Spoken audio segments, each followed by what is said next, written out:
I'm Jonathan. I'm here with Daniel, Tegan, and Colton, and our company is Air Products and Chemicals. Its ticker symbol is APD.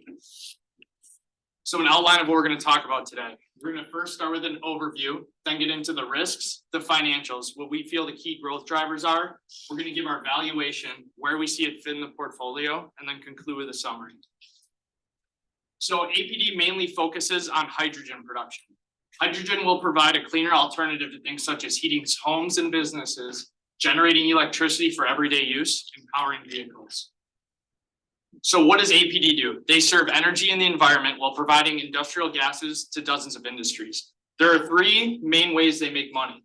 This includes supplying these gases such as hydrogen, nitrogen, and argon, selling chemicals, and selling equipment. So we will be recommending a buy. Three most important reasons we feel we should be recommending a buy is that projections show that hydrogen is becoming the future of energy and electricity.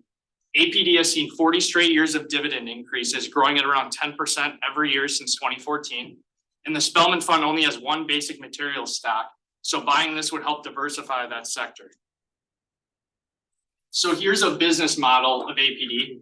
The plant at the top would represent Air Products, and the company down here represents a company they would be selling their products to. So for gas, they would sell the gas to this company by a truck or pipeline. That company would then take the product and give APD money in return, and that company also has the ability to distribute that out to the consumer. So we'll be recommending a buy of 20 shares. The current price is $263 and our target price is $289 and our target return is 12.5%. The opportunity is that the hydrogen market has been growing every year and projects to keep growing every year. And a challenge involved would be new and existing competitors.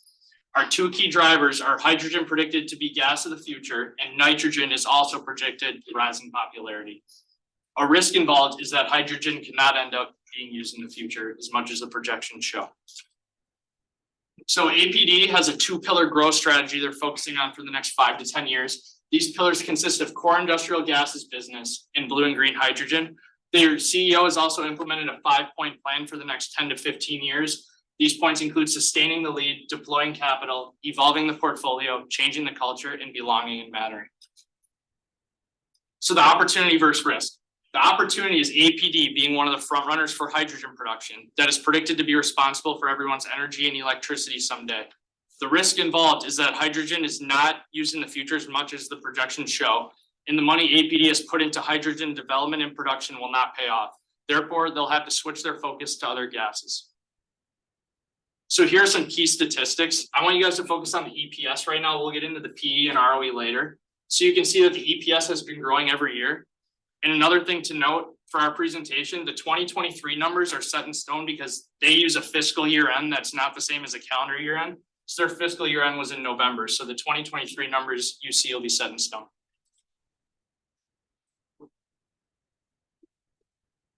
It's got a little switched on, but now moving on to APD's revenue streams. So APD operates in 5 main revenue streams, which include industrial gases, metal processing, equipment and engineering, merchant gases, and performance materials. The largest and most significant of their sales revenue would be in industrial gases, which is supply, distribution, and production of gases worldwide to customers. And this includes our two key drivers, which is hydrogen and nitrogen. And then they also produce helium, oxygen, and a lot of other gases. And one example of this, of what they're kind of already doing with this, is over in China. They launched a hydrogen fueling station, which is a lot like a gas station. And these are going to be capable of fueling hydrogen fuel cell trucks, which will then distribute those gases out to other companies. So now looking at the revenue streams by region, and this includes for industrial gases. Again, that's our focus. So America holds the largest with 43%. The second largest and third largest would be Asia and Europe, holding roughly about 23 to 26%.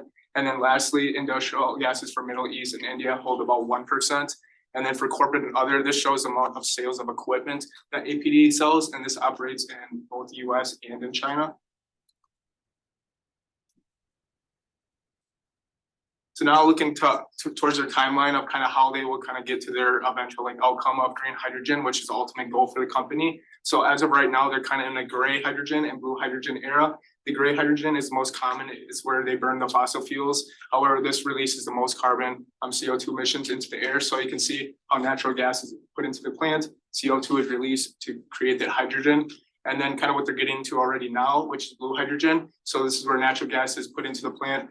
The CO2 is stored underground, and then hydrogen is produced. So this is lower cost, but it's also less emissions as they're able to kind of store that CO2 emissions in more of a physical spot. And then their ultimate goal is to get the green hydrogen. So you can see how green power and water is used. So from like solar and wind, and then that creates a byproduct of oxygen to create that hydrogen. And this is the best form of green hydrogen, and it produces zero emissions. So now looking into some of the major expansions that they've recently come out with. So over in America, they just recently announced the world's first sustainable aviation fuel, which is a production and facility for basically creating net zero fuels for planes.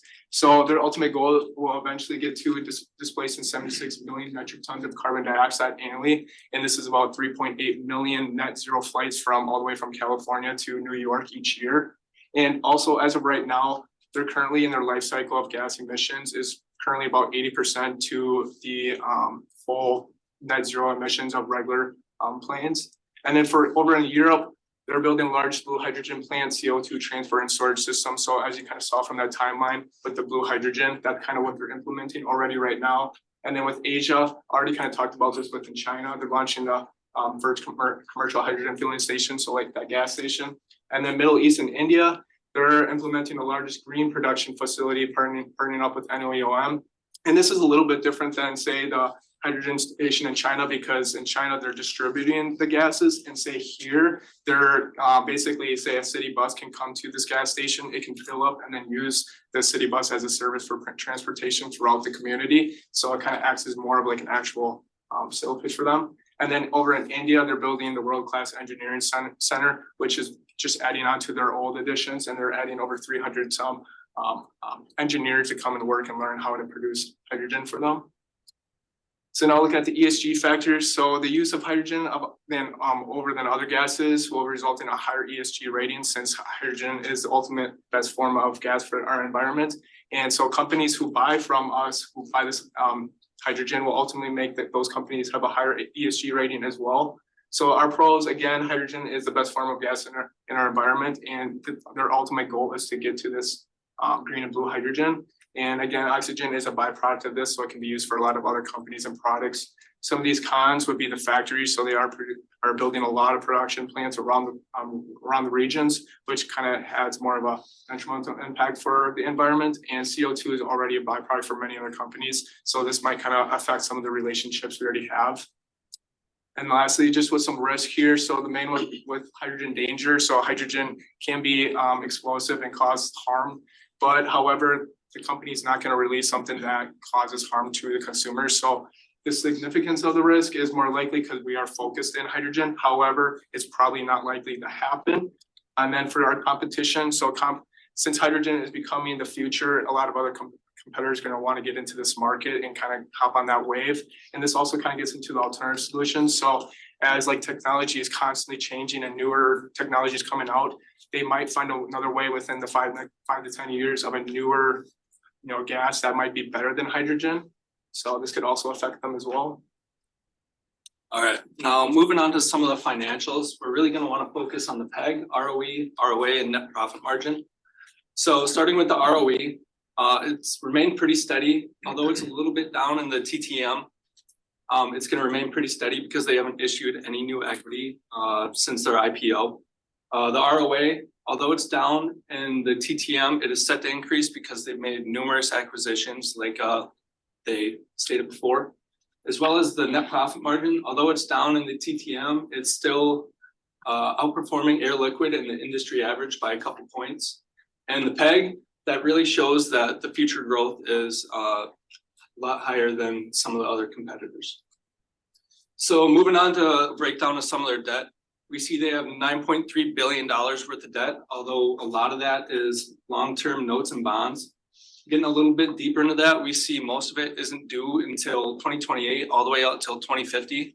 And one thing to note is that most of it is partially callable as well as completely callable, so they could kill some of that debt long before it comes due. So moving on to our first driver, it's really gonna be hydrogen, the blue and green hydrogen sectors. It was stated by Total Energy's CEO that a single petroleum refinery is gonna need 500,000 tons worth of green hydrogen by 2030, so that's really just showing the demand for this product. We see here, the hydrogen market growth as well as the green hydrogen market growth. We see in 2026 is really when it's gonna take off, and that's when their factories are gonna be up and running. And by 2030, green hydrogen is gonna represent at least 30% of the market of total hydrogen. So optimistically, APD is gonna be ahead of the competition in both blue and green hydrogen production. We could see a big increase in market share, and they'll be a very early entrant as long as they get these factories up and running. On the other side, pessimistically, demand could slow and they could see delays in overseas production. And if the factories aren't up and running as expected, they could need additional expenditures. So our second driver is gonna be nitrogen. Although it's not as big of a market, they are still a big player in that. We see here that by 2030, the total nitrogen market is gonna double in size. And optimistically, APD is gonna remain a leader in the market, and they could see an increased market share with their new hydrogen production, just pulling customers from that. Pessimistically, we could see alternative solutions to nitrogen in its industrial production. So this is our baseline EPS breakdown. First of all, hydrogen EPS is at the top there running across, and that is based off the hydrogen generation market, which is currently at 155 billion, increasing at 10% per year. Also factored into that is the green hydrogen innovation. And then next, nitrogen is currently at a $33 billion generation market, and it's increasing at 9% per year. The other is mostly made up of the other industrial gases like argon and oxygen.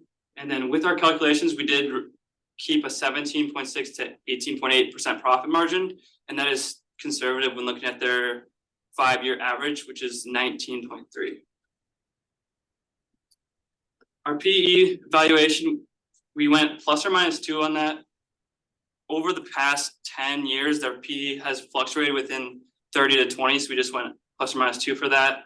And then our free cash flow method, we determined to put less weight on that because of all the capital expenditures, which led us to a 90-10 split of PE versus the FCF method, bringing us to a baseline target price of $289, which is undervalued at the moment.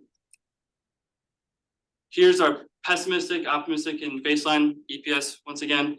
And then the point I want to make first is that 2023 is set in stone. In 2024, there's a big jump there, like 25%. And that's based off of the CEO's EPS window that he projected in his latest earnings call. And that was from 12.6 to 13.4. So we shifted all of our windows like down a little bit on that. And then 2026 is kind of like our inflection point with our EPS estimates, where the optimistic, having all the plants, have everything go to plan, like opening on the current dates, really shooting up with profits. And then pessimistically, having delays and whatnot, slowing down their sales. So the overall correlation with the fund is 0.65. So we don't see a huge diversification benefit straight up adding the APD to the fund right now. However, the basic materials sector is only weighted at, or it's only represented by one stock, and that has a current weight of 4.55%. And the S&P is 2% lower than that. So Rio Tinto is that one stock, and that has a 0.4 correlation with APD. So that's favorable in our eyes. So adding this stock as an industrial gases stock would diversify that sector because Rio Tinto's is a metal mining company. So wrapping it all up, we recommend buying 20 shares, which is roughly $5,000, and that's 1.25% of the portfolio weight at a target price of $289. So we hope to see a 12.5% return. This would reweight the basic material sector higher, but we would like to add to our recommendation of selling off some Rio Tinto, even though we haven't done so much work on it, but mainly for that diversification benefit. So we really see that all these plants being built out around the world in 2026, having that opening date, we feel like hydrogen would be like kind of like a lottery ticket almost, and then other gases like nitrogen hedging our bet on that. Not to mention it's also paid a increased dividend each year for the past 10 years, and the current dividend yield is at 2.67%, which adds to our total return projections. Any questions? No.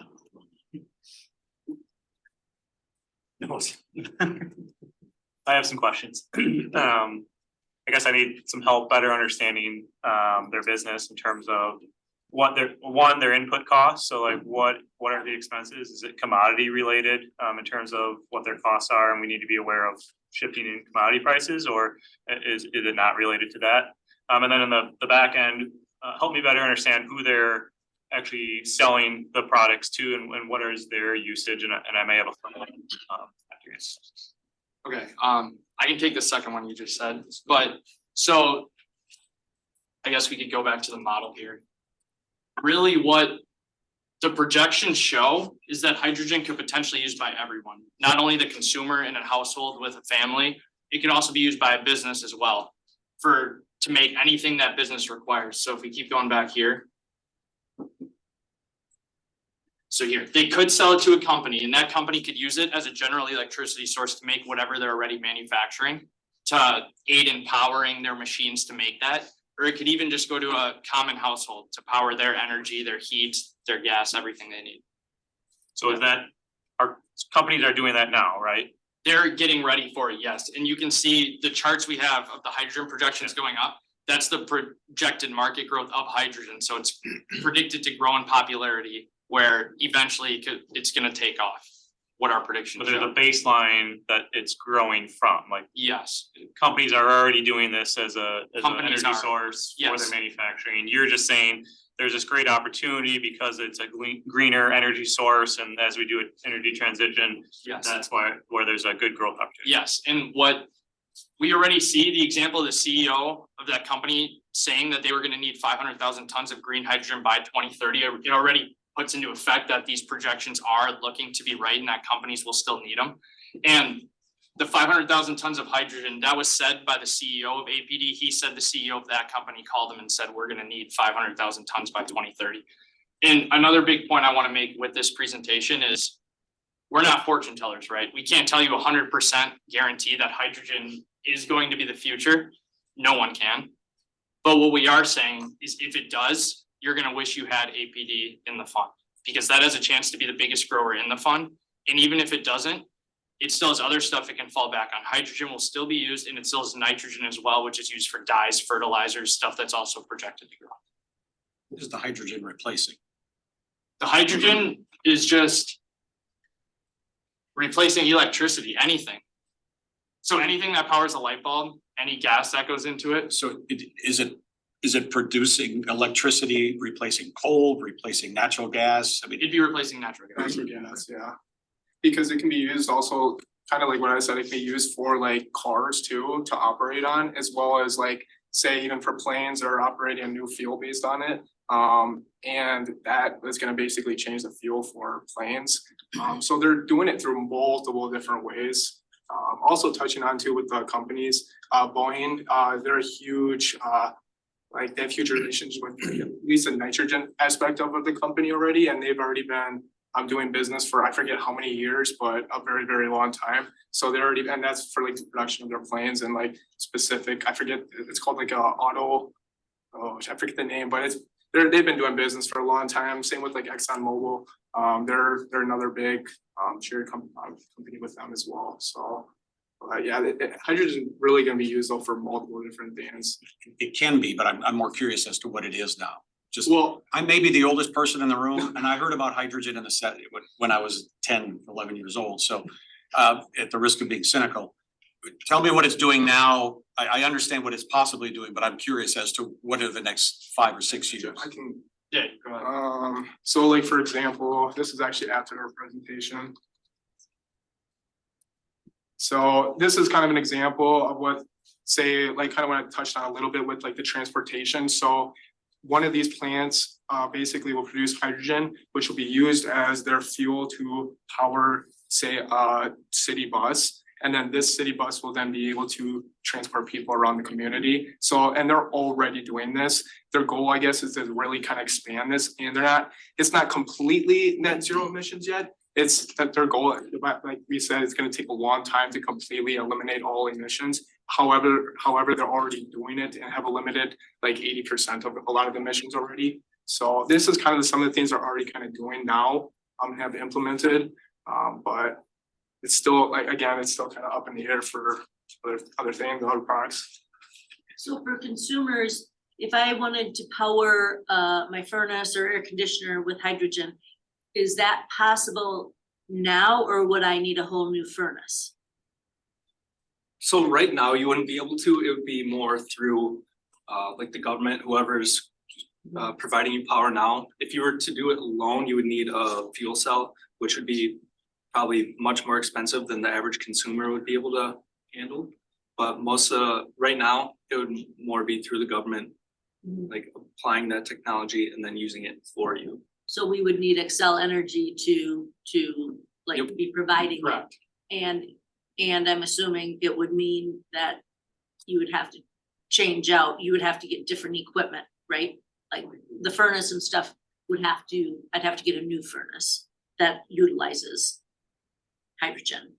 Is that, Probably, Yes. Yeah, probably. okay, Probably just also based on safety too. They are also the largest production for gases for safety too, so they are a very like safe company when it comes to hydrogen. But some of those like systems that produce like the hydrogen safety like homes, I believe it would be completely different than like the systems we have now. So that would be one, I guess, con to it, is that you would have to ultimately go and probably purchase another system for your home. But ultimately that would save you money in the long term and it would look a lot better on our environment as well. I'm gonna add on to your question. If we go to this slide, so if you ask yourself, why might a company, we'll do We Energies, for example, why might We Energies want to convert into hydrogen someday? And if we go back and focus on this point here, ESG is becoming more and more important every day and every year that goes by. And if We Energies can do something to get a better ESG rating, it'll look more attractive to investors. And that thing to get a better ESG rating could be using hydrogen more in their products they distribute to everyone, which powers a lot of the state of Wisconsin. So what do they charge for hydrogen right now? Do they do it by the cubic yard? So right now, it's by the kilogram, it's about $7 or $8. Okay. The green hydrogen and blue hydrogen are gonna be a little bit more expensive just because it's so new. I think the gray hydrogen was sitting between $2 to $5, depending on if it was in the US or over in Europe. I think it was by 2050, the averaged price would be between $2 and $4 by the kilogram. Although that's way down, like the graphs show, I mean, demand's gonna be way up. That's what I was wondering, is if there was anything built into it actually go up in value because the demand being greater than supply, but maybe supply is unlimited, I don't know. Yeah, even if it does like decrease in price, we feel like that will just like create more of a demand almost and like kind of level itself out, because people will want to use it as a cheaper fuel source because it drives the innovation forward, kind of. Right, go to slide 13 for me. So hydrogen fuel cells will replace natural gas. But in order to create hydrogen, we need to use natural gas to get it. Seems like a, For now, for the green, this is what they're going towards. And then this is so they're building big plants that'll be running at either 2020s, 2030, somewhere in that target. As early as 2026, and then, yeah, there's no natural gas that goes into that, and oxygen is actually a byproduct. and oxygen is also a product. So, Yeah. okay. Why do we, in your margin forecast, say that we're averaging north of 19, you have it projected in the 17s? Why, I mean, what's the rationale behind your expectation for lower margins in the future? Are you saying like our pessimistic why it's that way? I'm staying on that slide. Oh. Sorry. No, because you're gonna answer it and I'm hoping this is part of it. Yeah, so the profit margins, I guess it's kind of hard to decipher what it would exactly be, but I see them with these new plants being built specifically for that, not like a gray hydrogen plant trying to like create hydrogen the way a blue hydrogen plant would be. They'd be more efficient in that way, ultimately leading to lower. Hope, Yeah. I was taking his question about the price and your comments about green being more expensive and assuming that if we're producing green hydrogen, we were gonna have narrower profit margins. So that was how I was thinking about it. Commercial applications today. So you heard about the '70s. I lost money on this 20 years ago. Because at the time hydrogen was the future. And Plug Power and Fuel Cell and these companies were coming out. I think Plug's one of the few that's still around. But to my knowledge, the only commercial application that's really garnered widespread acceptance is lift trucks. So warehouses where you have to have a zero emission environment because you're in a Walmart distribution center, an Amazon distribution center. How widespread is the adoption of city buses and airplanes and other things, or is it still in its infancy here? And do we have projections of how big those markets would be? Yeah, So right now, it's really used for a lot of more industrial applications. But we're seeing, like in the future, as that technology advances, that could be more of a widespread commercial use application, especially as safety. Then I have two, I guess, more comments. Go to slide 10. So on this one, we've got from 2020 to the last 12 months, going from right to left. And slide 17. We go from left to right. So this is more of a style thing, like if you're presenting to be consistent, if you're gonna show it from left to right. Stupid, it's me, but I got turned around because I'm not that bright looking at it. So that's one thing. And then you made a comment about it can be dangerous. So I talking to somebody in that space and asked about the future adoption of, again, going back to when I was losing money in this, talking to a guy that was in the generator space and asking about fuel cells for home. And he's like, well, we don't think that putting a hydrogen bomb in every person's house is a good, safe, long-term solution. So when you talked about safety and it can be dangerous, how serious is it? Was that an exaggeration from somebody who is in the natural gas generator business? Or was that it's a well, legit concern? it is obviously it is a serious thing. Like again, they're not gonna produce something and sell it out to something that doesn't work and that is unsafe. However, Tell that to Purdue Pharma. well, I was just gonna say though, getting onto that though, it's somewhat similar to, well, let me just say this first. So hydrogen really is more explosive in like a more compressed environment. And it's also somewhat similar to say gas for a car. Gas is also explosive too. So hydrogen actually has, I was just reading about this, actually has just about almost less like explosive or flammable of an aspect, or I guess how to word it, as gas does now. So really just replacing the two really isn't gonna change a whole lot for risk. Obviously, there is still a risk of getting in a car accident, your car exploding just from the gas in your car. Very same thing with hydrogen. I don't know how successful it will be with it, but as of right now, they are leading in safety for it. So I don't think that has caused any harm yet to anyone. So they are, as of right now, I would say they're making like the right adjustments to make sure that doesn't ever happen. I don't know the specific examples, I would say. So it's your excitement over the growth in hydrogen is pretty evident. I think the board has some reservations maybe around that excitement. So help me understand, you use We Energies as an example, or Boeing. Is We Energies building a hydrogen plant right now today? No, they are not. Okay. Is Boeing developing an engine that runs off of hydrogen on their planes? I'm not sure. Not as of right now, like, Okay.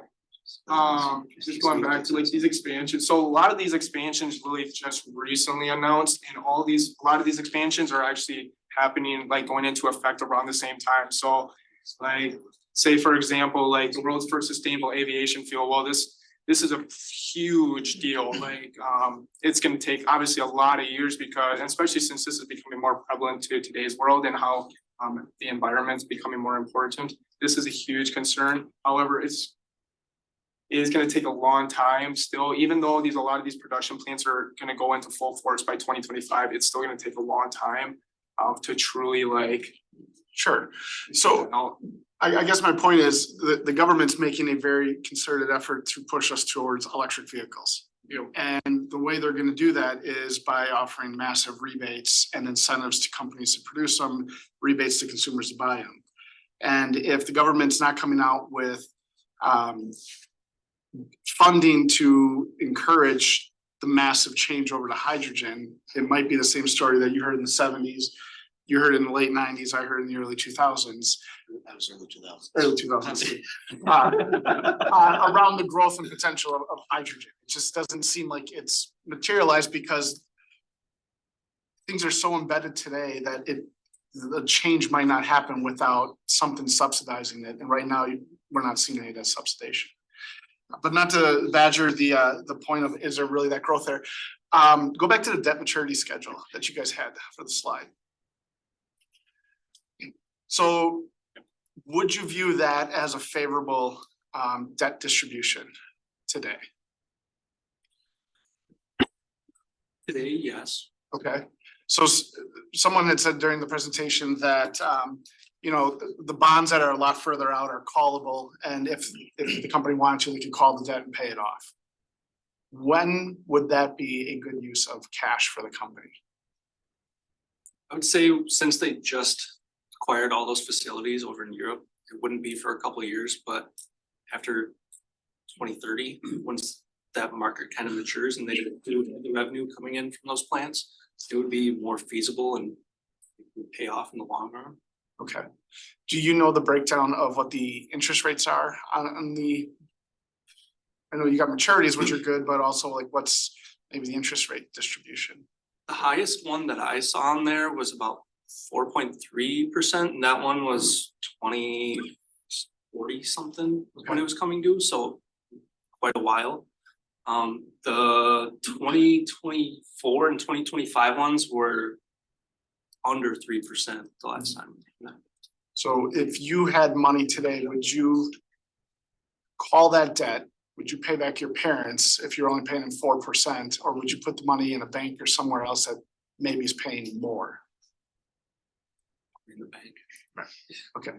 So my comment there is just, they may not call the debt, and because all that debt was most likely issued within the past 5 to 6 years, and so it's at rates that are well below market today. So there wouldn't be a very big incentive to pay off that debt. If they had the cash on hand, they could reinvest that at just in treasuries at a better rate or in the growth of the company themselves. So that was my own comment. Presumably dollar denominated. Yep. Could you help me understand the, go back to the ROE factors? I got confused on something. So help me understand why by trailing 12 months ROE, it's 1631 off of 1682.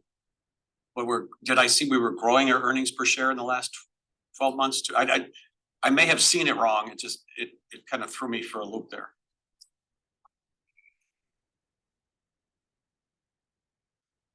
I'm sorry, please, could you? So I thought I saw the ROE trailing off in the trailing 12 months. But I thought we had earnings per share growing over the last 12. I may have misread that. That's what I'm trying to clarify. Sure, I would have to. And on a previous slide. Oh, yeah, we're going back to it's the like first the- one, yeah, this one. From right to left. On that one. Yeah, like you said Format, earlier, yeah, it's flip flops. The tables that are formatted in here. But I'm going from 22 at 1014 to 1030 for trailing 12 months. So my earnings per share went up from 22 to 23. My equity stayed the same. You said they haven't issued any new equity, but then my return on equity went down. I think that could be based off of their last earnings call, because at the beginning of the month of November, the stock took like a 9% fall. That's because they beat EPS projections, but they fell short on like their revenue projection by a few mil. Would that be kind of like what you're following, or? I'm not sure. Keep in, I'm a fixed income guy, so you have to talk a little slower. Well, this All right. is also different. So your ROE on the other slide was 16.31%. Yeah, Yeah. And here it's so 16.8. maybe that's a different trailing 12 months. Cause I thought I saw something I couldn't quite pin down. Yeah, cause in your previous slide, your trailing 12 is 1631 and here you're 1680. So I don't know if I'm looking at a different 12 months. That's a I mistake. think I think that was That just a is- mistake on our Oh, part. F. All right, we are presenting SAP. It is currently in the Spellman Fund and we are suggesting a sell of the entire 65 shares. So a quick overview, gonna go over the quick business overview, kind of how they make money. Then go into a revenue breakdown, cover the risks, financials, get into their key growth drivers with cloud and then their on-site software. Go valuation, portfolio fit, finish it up with a summary. So SAP business overview, they are business to business software sales. So businesses that need help making pretty much any business decision, whether it's inventory, sales, management, financials, pretty much anything. SAP has software they can sell to them. Pricing, you have your initial kind of maintenance fee, get it all installed. After that, it is a monthly subscription, kind of based on what software you're using, what kind of sources you're using, how many people need it exactly, kind of depends on the business. And it is one of the largest software companies in the world.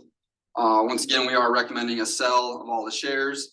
It is a market leader in an important industry, but it did have a rough 2022. We'll get to look into the financials later, and we are projecting growth, as you'll see later, but we believe that that growth is already priced into the current price and it is a little overvalued. And then quick preview, we have our recommendation as a sell. We believe SAP is overvalued. We recommend a complete sell of our current position of 65 shares and to reinvest that money into different companies in the same market. So our target price is about $150 and its current price is $160 as of yesterday. And so we have a negative 4.25% return. So some challenges and opportunities for the business are that it's already such a large company and it already has such a large market share that it could prove difficult to expand, as well as one of the main opportunities for it is that the market is rapidly growing. Some key drivers for SAP are the cloud revenue growth as well as the software revenue growth. And then some risks we've identified are international laws and regulations, as well as data protection and privacy. To take your attention to figure 1, we can see the last 12 months of SAP's stock. We have it starting around $100 at the start of January, and it just recently broke $160 at the start of this month.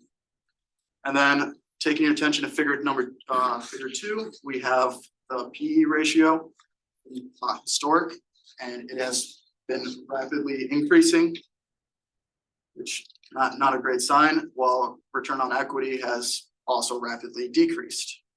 While the EPS has relatively remained the same at 5, other than an outlier in 2022. And then just a quick business overview. Estimates for 2023 revenue streams are cloud accounting for 47%. It's had a historic 23% growth rate over the past 5 years. Software accounting for 44% of revenue, and it's had a negative 4% 5-year growth rate, as well as other, which accounts for 9% 2023's revenue. It's had a negative 8% 5-year growth rate. And then just figure 3 is just a breakdown of that by revenue stream over the past couple of years, as well as figure 4 is just showing the growth rate. And as we can see, cloud is still experiencing some very high growth rates, above 10%, but it is starting to decline. And then just another different way to look at the revenue streams, we can see 2022 and 2023. We can see that the cloud has been gaining percentages in the revenue stream, while software has slightly decreased and other has decreased by about 5%. Some ESG overview for SAP. We have 2 pros for it. It's got a very good board composition of 8 women and 10 men. SAP software itself is able to, is used for sustainability for businesses, which is always a good thing. And one of the cons we identified are that since it is a tech company, a lot of ESG ratings for those tech companies are usually very high. So it may be more, less value, their ESG rating. And then they've won multiple awards. They've been in the top 1% of ESG scores. And was a Dow Jones Sustainability Indice constituent, as well as scoring very high in a bunch of independent just testing scores. And so we rate SAP as very favorable in regards to ESG, but we don't believe that this should have a major impact on whether to buy or sell. Then moving on to some risks, we have our risk matrix. It is such a large and global company. They have many different kinds of risks, but one we would like to draw your attention to is data protection and privacy. Since they do have customers in over 190 countries worldwide, a lot of the data protection and privacy laws for that overlap and sometimes disagree. So they have that, as well as they have contractual, ethical, and legal obligation to protect their customers' data and disclose any breaches in that. And such breaches can have a negative impact on their company as a viable company, as well as it affecting its financials. All right, so you guys saw a couple of the financial ratios already, but now we're gonna go into a couple more and then compare them to similar companies and then the packaged software industry overall. So as you've seen, the PE ratio is really high, mostly because their earnings were so low. But as you can see, compared to Microsoft and Oracle and the industry average, we're well above. Past earnings growth, they had a good past growth just because looking at going from 2022 to now, they had such a bad year in 2022 that they're able to have a good past earnings growth number from 2022 to now. But if you look back compared to,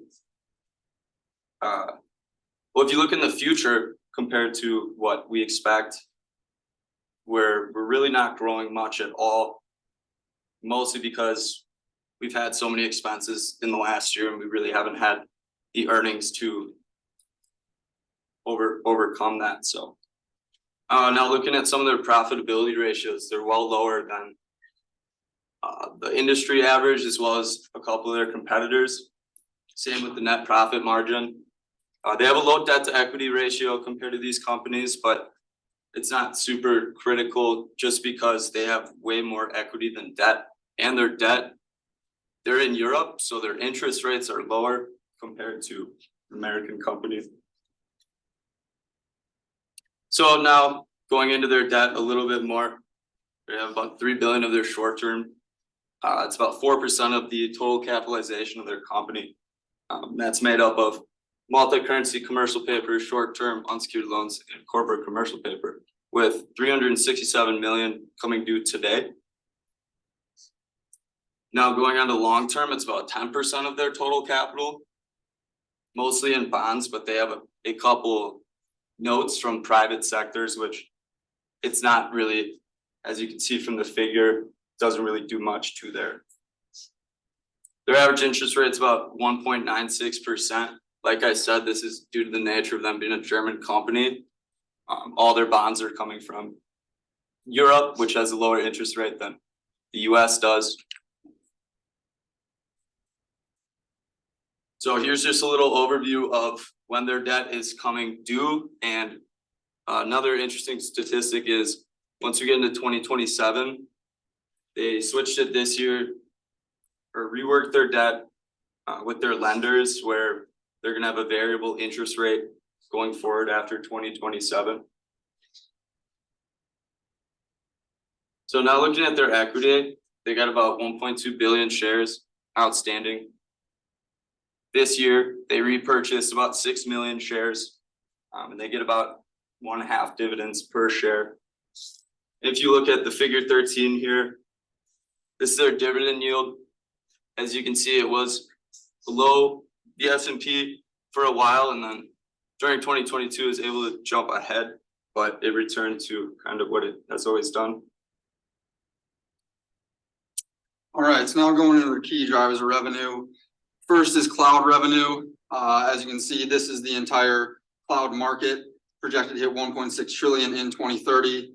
One thing to point out is cloud computing, this isn't just cloud software, this is cloud computing as a whole. So SAP does have less than 1% market share. This is a market completely dominated by Google at about 85% market share.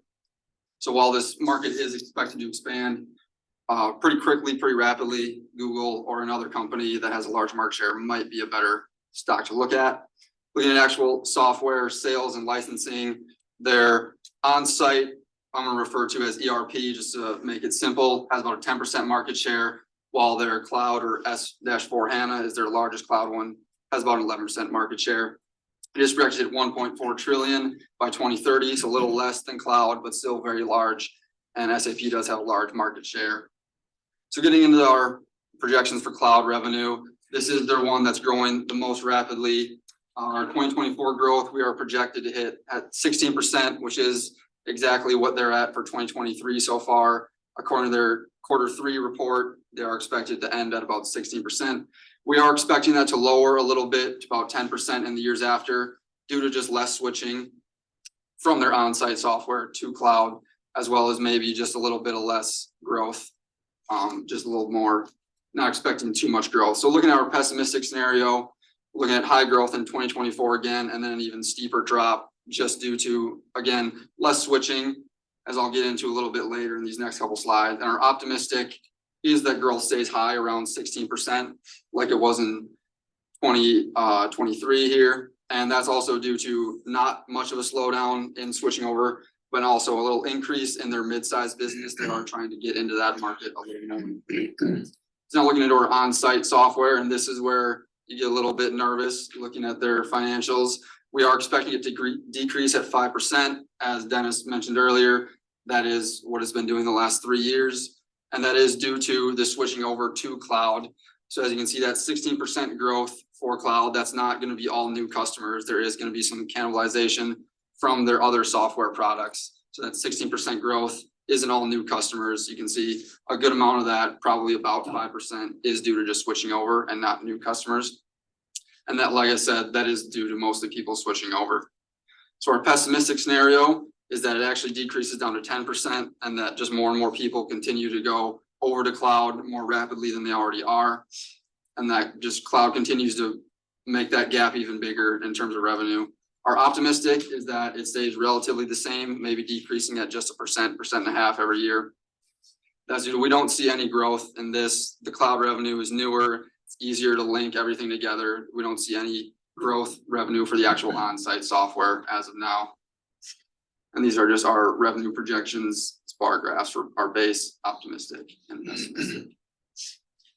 So moving on to our evaluation of SAP, you can see it's split between our 3 different drivers here: cloud, software, and other. Now it's important to note that SAP reports the revenue in euro first.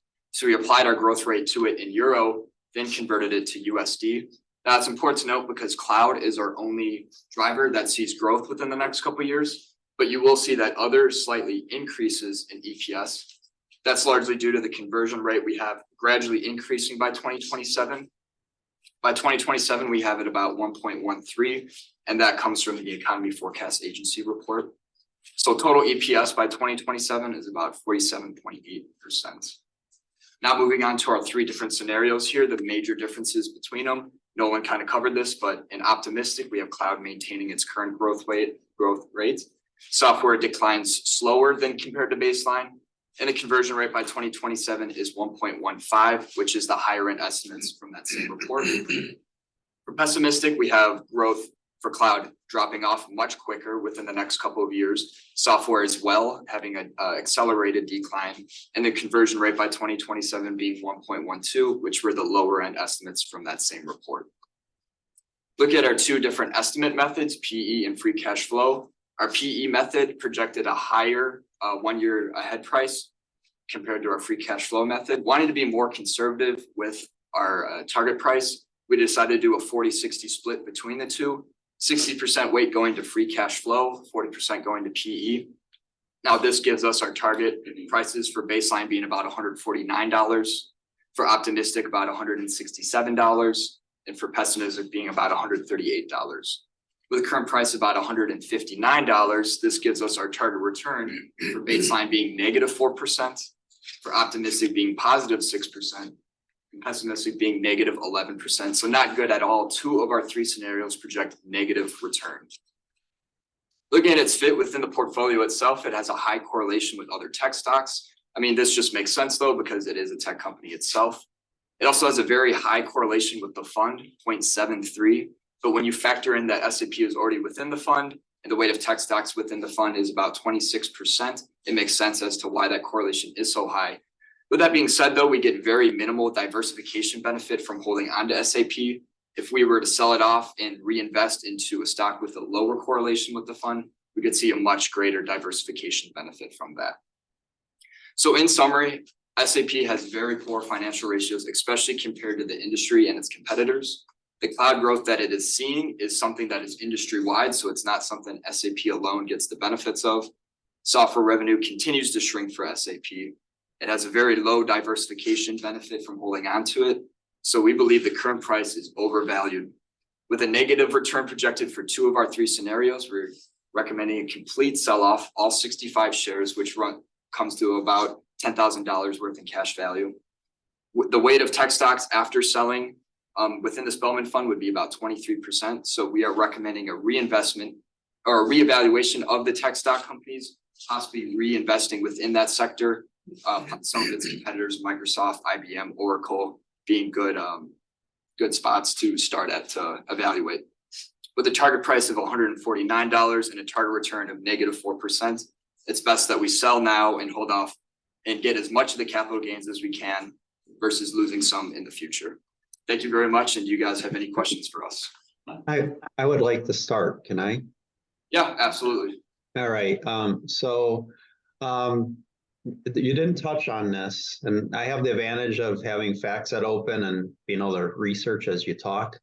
Why are earnings down so much this year?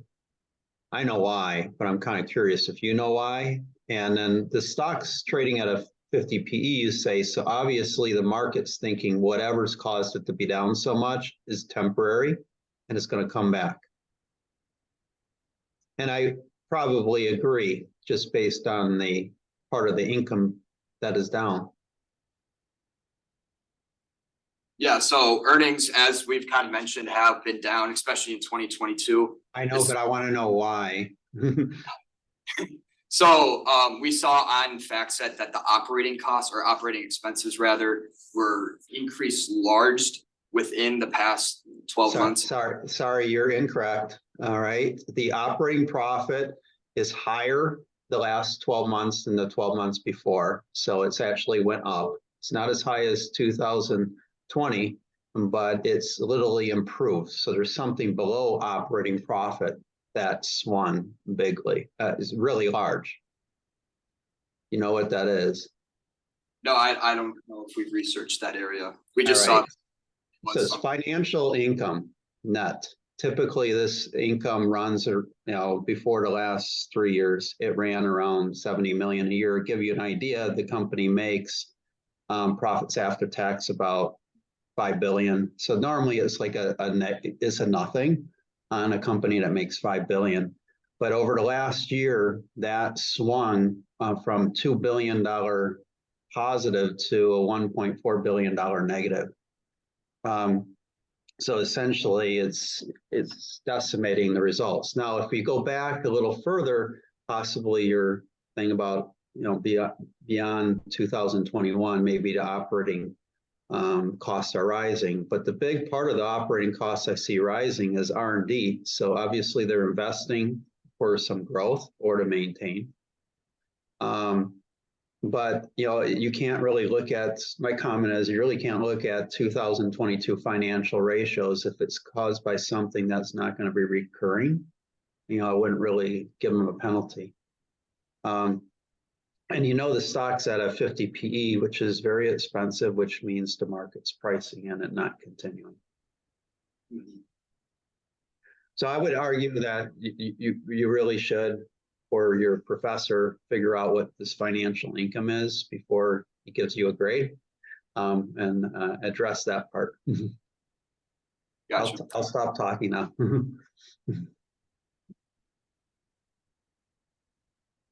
Other question? I can jump in. So I'm curious, you mentioned how their software revenues is declining because a lot of cannibalization, people moving over to cloud. What is the margin difference? Is cloud more profitable to them versus the software? Yes, Do you have yes. numbers on that? It absolutely is. Based on their Q3 reports, their cloud revenue had a profit margin about 32.3%, while their on-site software was 14 to 15-ish. So that's kind of why you see that big growth in the EPS for cloud, because the revenue is growing and they have a higher profit margin. So that's why you see that big jump compared to the software. So when you did your projections, did you factor that in? If they're decreasing revenues from the software, which is at a lower margin, and increasing the cloud at a higher margin, did you assume margins are expanding in your projections going forward? We kept margins fairly the same, especially software, we kept right at it because they've been at that so long. We don't see much movement in that. Cloud, they did mention in their report that it's been pretty steady at about that 30% from what I saw. So we didn't really change that much. We kind of kept. Okay, it. so these EPSs assume the revenue for each of the divisions and their margin. And their margin, yeah, Got the it, margins are okay. factored in on. So yes. overall margins of the business is increasing because of The greater cloud is share much of higher, cloud. yes, Okay, yes. thank you. And by the way, I should give them some credit on this. There are some operating costs that are increasing, but the revenues, at least 2021 and 22, I mean, their operating profit actually went up. From 2020, it is down, but that's because R&D is going up and sales and marketing looks like it's going up quicker than sales. So I think your answer was technically probably correct, but there's something else going on.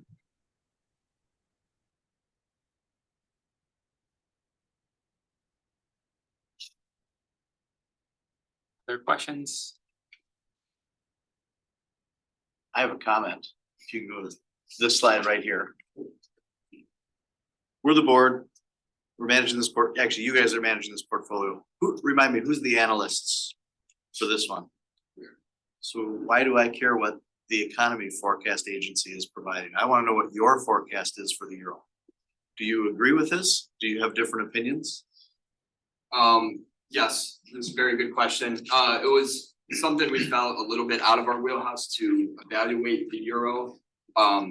What we were looking at more was much more like technical analysis, looking at historical charts. We do agree with the evaluation that the conversion rate is going to increase within the next couple of years. Now, pinpointing an exact number was something that we definitely were struggling with, to be honest. So that's why we use the economy forecast agency. I don't disagree, but I think in all of these, you're making your own assumptions about earnings growth, you're making your own assumptions about margins, you're making your own assumptions about everything. It's okay to make your own assumption, even if it's outside your wheelhouse. We'll critique you on it, we'll drill you with it, but own it. Yeah, absolutely. And then we've seen a few presentations over the last few years about cloud. You made a comment about Google being the dominant player. I was under the impression that they were not the dominant player, that it's Azure, some Microsoft's product, Amazon, Adobe, Google was either 3 or 4 in that mix. So when we talk about market size, is it really dominated by Google, or where do we hear that number, I guess? Well, I guess, so this is like the entire cloud computing, I guess. So Google, with everything that they do, is really big on it. The actual software, when it comes to cloud, that's when SAP and Microsoft, I know they kind of go together. They kind of, I know I saw an article that they're working on like an AI thing together. So that's why, but from what I saw from my research was that Google does have the large market share in total cloud computing with everything that it does. And once you get to different kind of sections of what, because cloud computing is so many different things, that's when other companies can probably dominate certain sectors of that industry. But as an overall cloud computing market, from what I saw, was that Google had that large market share. Then I've got a math question for you on slide 14. Nope, not 14. Your financials, 11? There it is. Tell me how you calculate the PEG ratio. So we used the PE of 72.19. Are you speaking for? What's the PE and the G? So past earnings growth, so we take their PE ratio and divide it by their EPS growth for the year. Okay, so how do we end up with a negative number? Huh? Which one, what's negative? The P, 2022. The P, the E, or the G? Was the price negative? Price is not.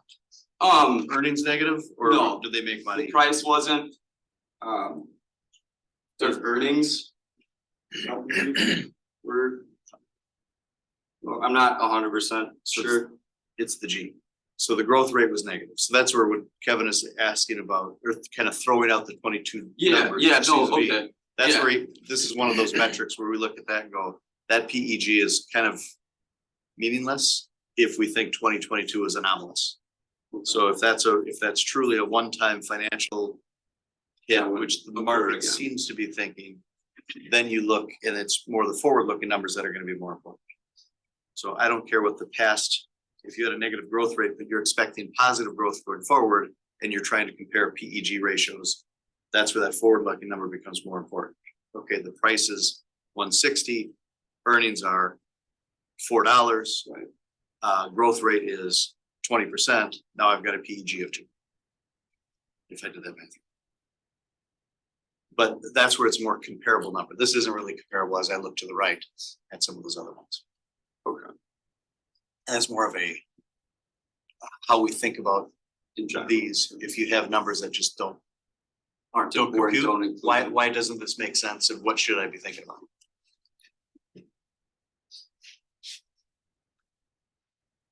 I have another comment, slide 24. The bottom right, you have the total EPS growth, which I'm assuming is that 5-year window growth. Yes. In our industry, we tend to think of things on a annualized basis, a 12-month window.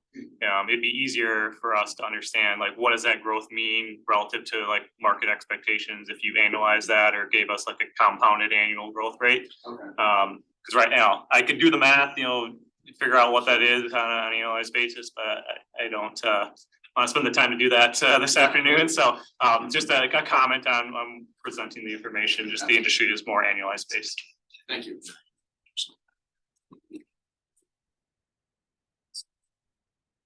Other questions or anyone else on the Zoom have questions?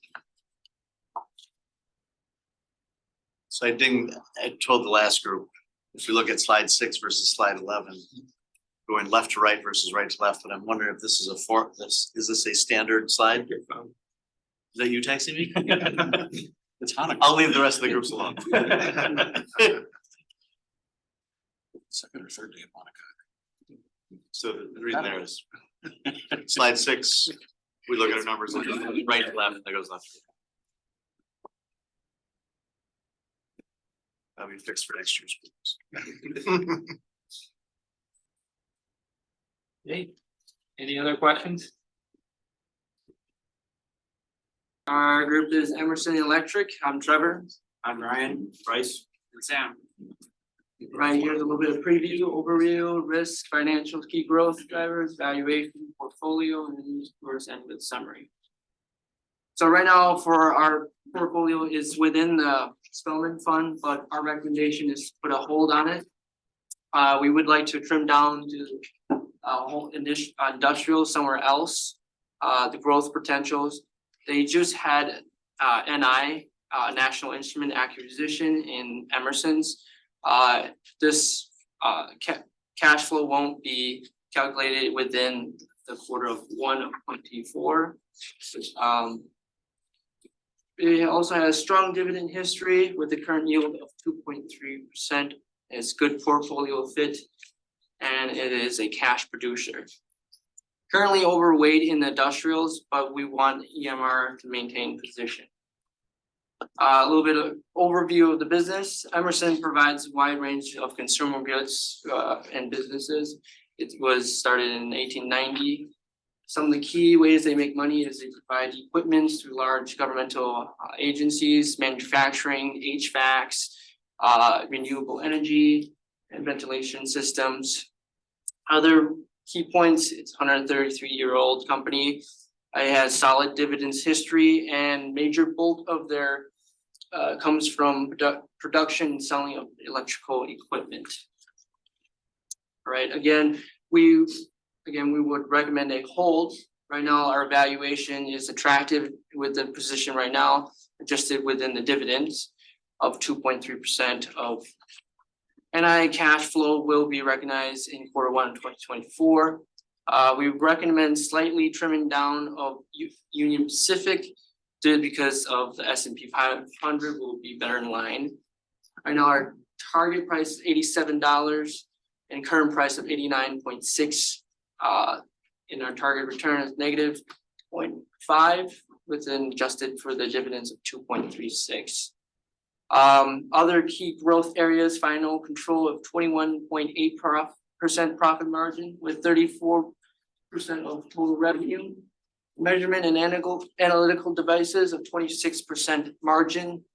Other key drivers is NI, of course, NI acquisitions that just recently purchased, and continuation of expansion of markets of analytical devices.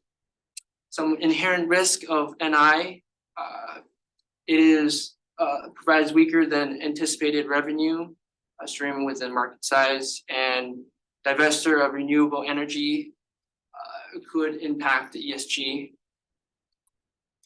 Some more history of dividends. Current yield of 2.3%. It's 15th highest overall in the Spellman Fund, highest industrial sector dividends yield, and 27 consecutive years.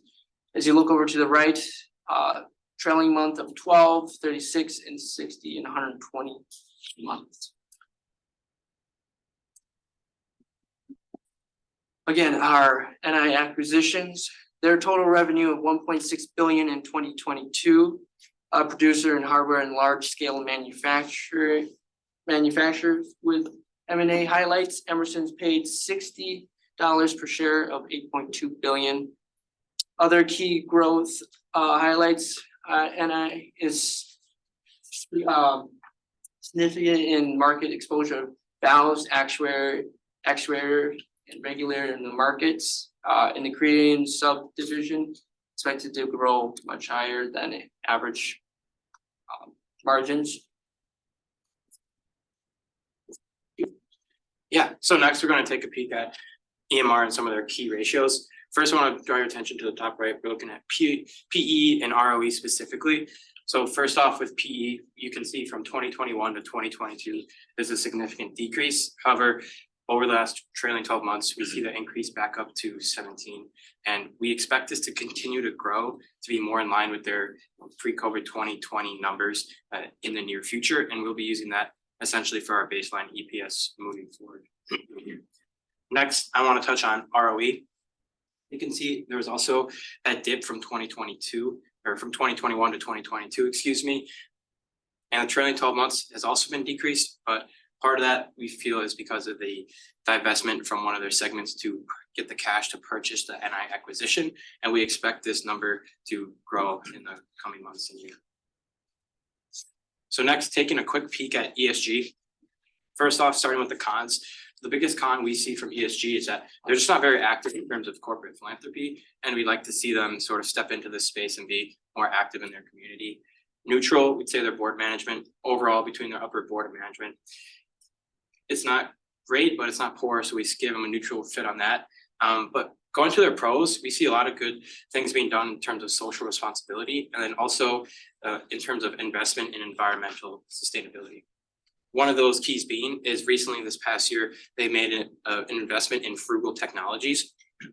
Frugal Technologies is a Danish-based AI company, and essentially what they do is use AI technology to kind of optimize and maximize fuel consumption in shipping processes. So based on this, they predict that they can limit that fuel consumption by approximately 15%, which we feel is really strong in terms of ESG, but then also thinking on the balance sheet side of things, bodes well as well. So overall, on a scale of 100, we fit them in a neutral rating from that 60 to 70 range. Next, taking a peek at just a revenue pie chart, we see that the final control and measurement analytical segments, which are our two key growth drivers, are by far the biggest overall segments in terms of overall revenue. So then moving forward to get a breakdown of all the segments we have here. So EMR works in two main spaces. First, the software and control space, and then secondly, the intelligent devices. And one thing we want to note here is that both our final control and measurement and analytical, both are in the intelligent devices. While software and control both slightly higher EBITDA margins, it's not very significant, and intelligent devices is by far the larger portion of their revenue streams. Next, moving on to their risk matrix.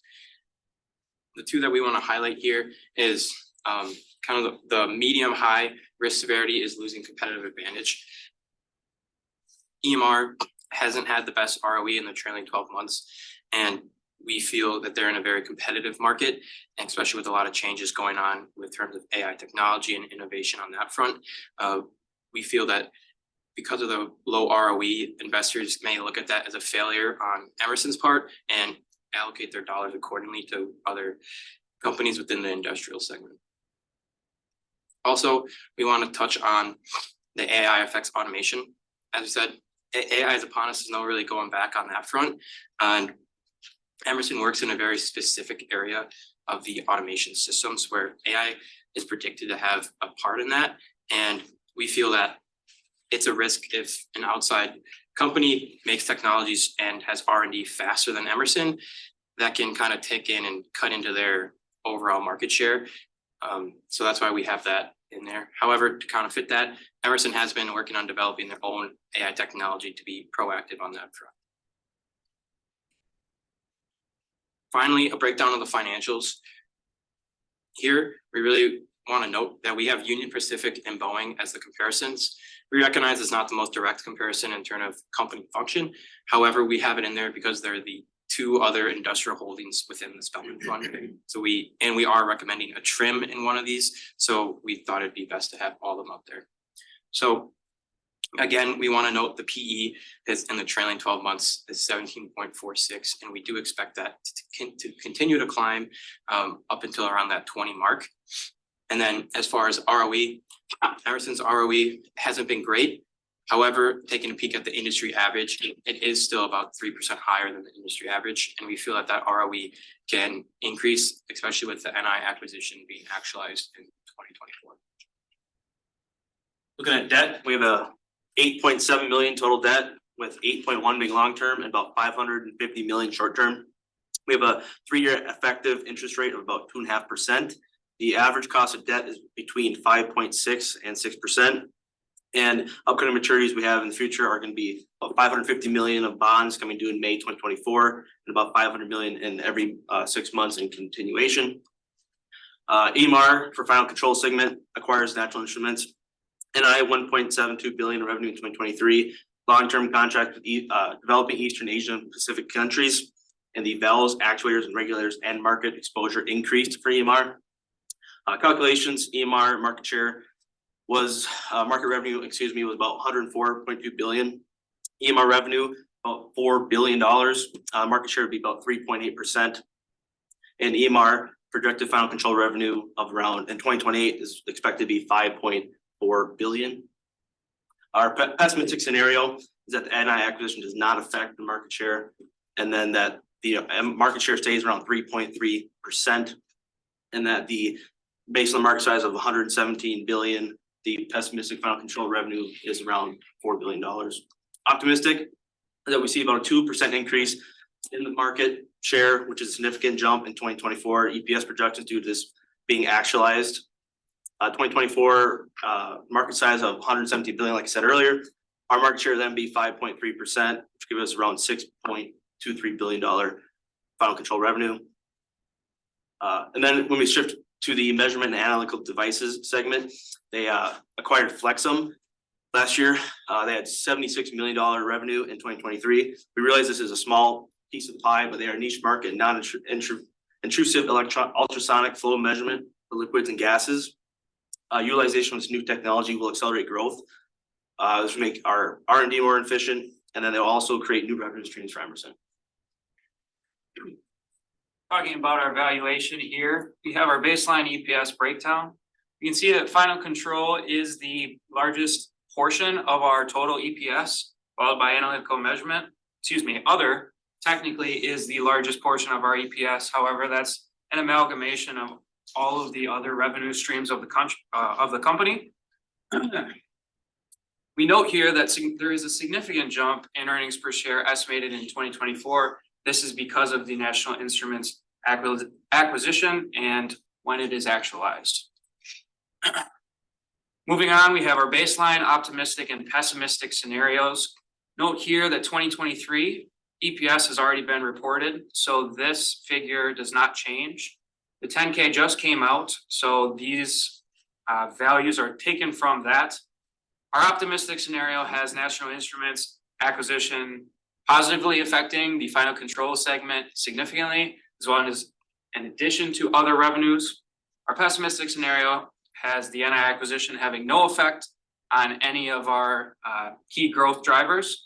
I should also note here in our optimistic scenario, we increased margins within the Asia Pacific market just because of NI's ties to that area. So talking about valuation then, we had two methods, discounted cash flows as well as PE. We decided to weight them 40% towards PE at 60% discounted cash flows because our PE method was providing estimates that were greater than 30%. We thought this return is relatively unrealistic. However, we believe that our PEs that we chose within this are reasonable. Looking at trailing 5 years average PE is around 21. So that's what we use as our baseline. Pessimistic, we increase that value, and then optimistic, we decrease the value. However, this all yielded us a baseline target price of $87.16. So then moving on to portfolio fit. We can see here that EMR currently is up slightly over 2% of the total Spellman fund. Union Pacific and Boeing are the other industrial holdings within the fund. So we are maintaining our hold recommendation with Emerson. And although we have not evaluated Union Pacific or Boeing, we would recommend reducing size in somewhere or one of our other industrial holdings, just so we're better in line with the S&P 500. Emerson has a correlation with Union Pacific of about 0.69 or 0.7, and a correlation with Boeing of about 0.6. Overall, we can see correlation with the fund is very high at 0.83, meaning that the fund would receive minimal diversification benefit from an increase in the Emerson position. So we're recommending a hold. Summary. So our key points: National Instruments revenues are actualized in Q1 of 2024. We are projecting the valves, actuators, and regulators market to grow. However, these growth rates could vary from what we are projecting. If they do, then revenues could also be affected from National Instruments because this market is where a lot of that revenue is coming from. We're recommending a hold. Positive scenario has upside of about 10% return with a solid dividend history. However, our pessimistic scenario as well as our baseline scenario do currently yield negative returns, but we're going to maintain our hold recommendation. We have a target price of $87.16. We would change our recommendation to a limit sell should Emerson reach about $93 a share, as that was our optimistic scenario's target price. So then our target current return is about 0.5 negative %. And that's adjusted for our annual dividend yield of 2.36%. I believe that's all we have. Any questions?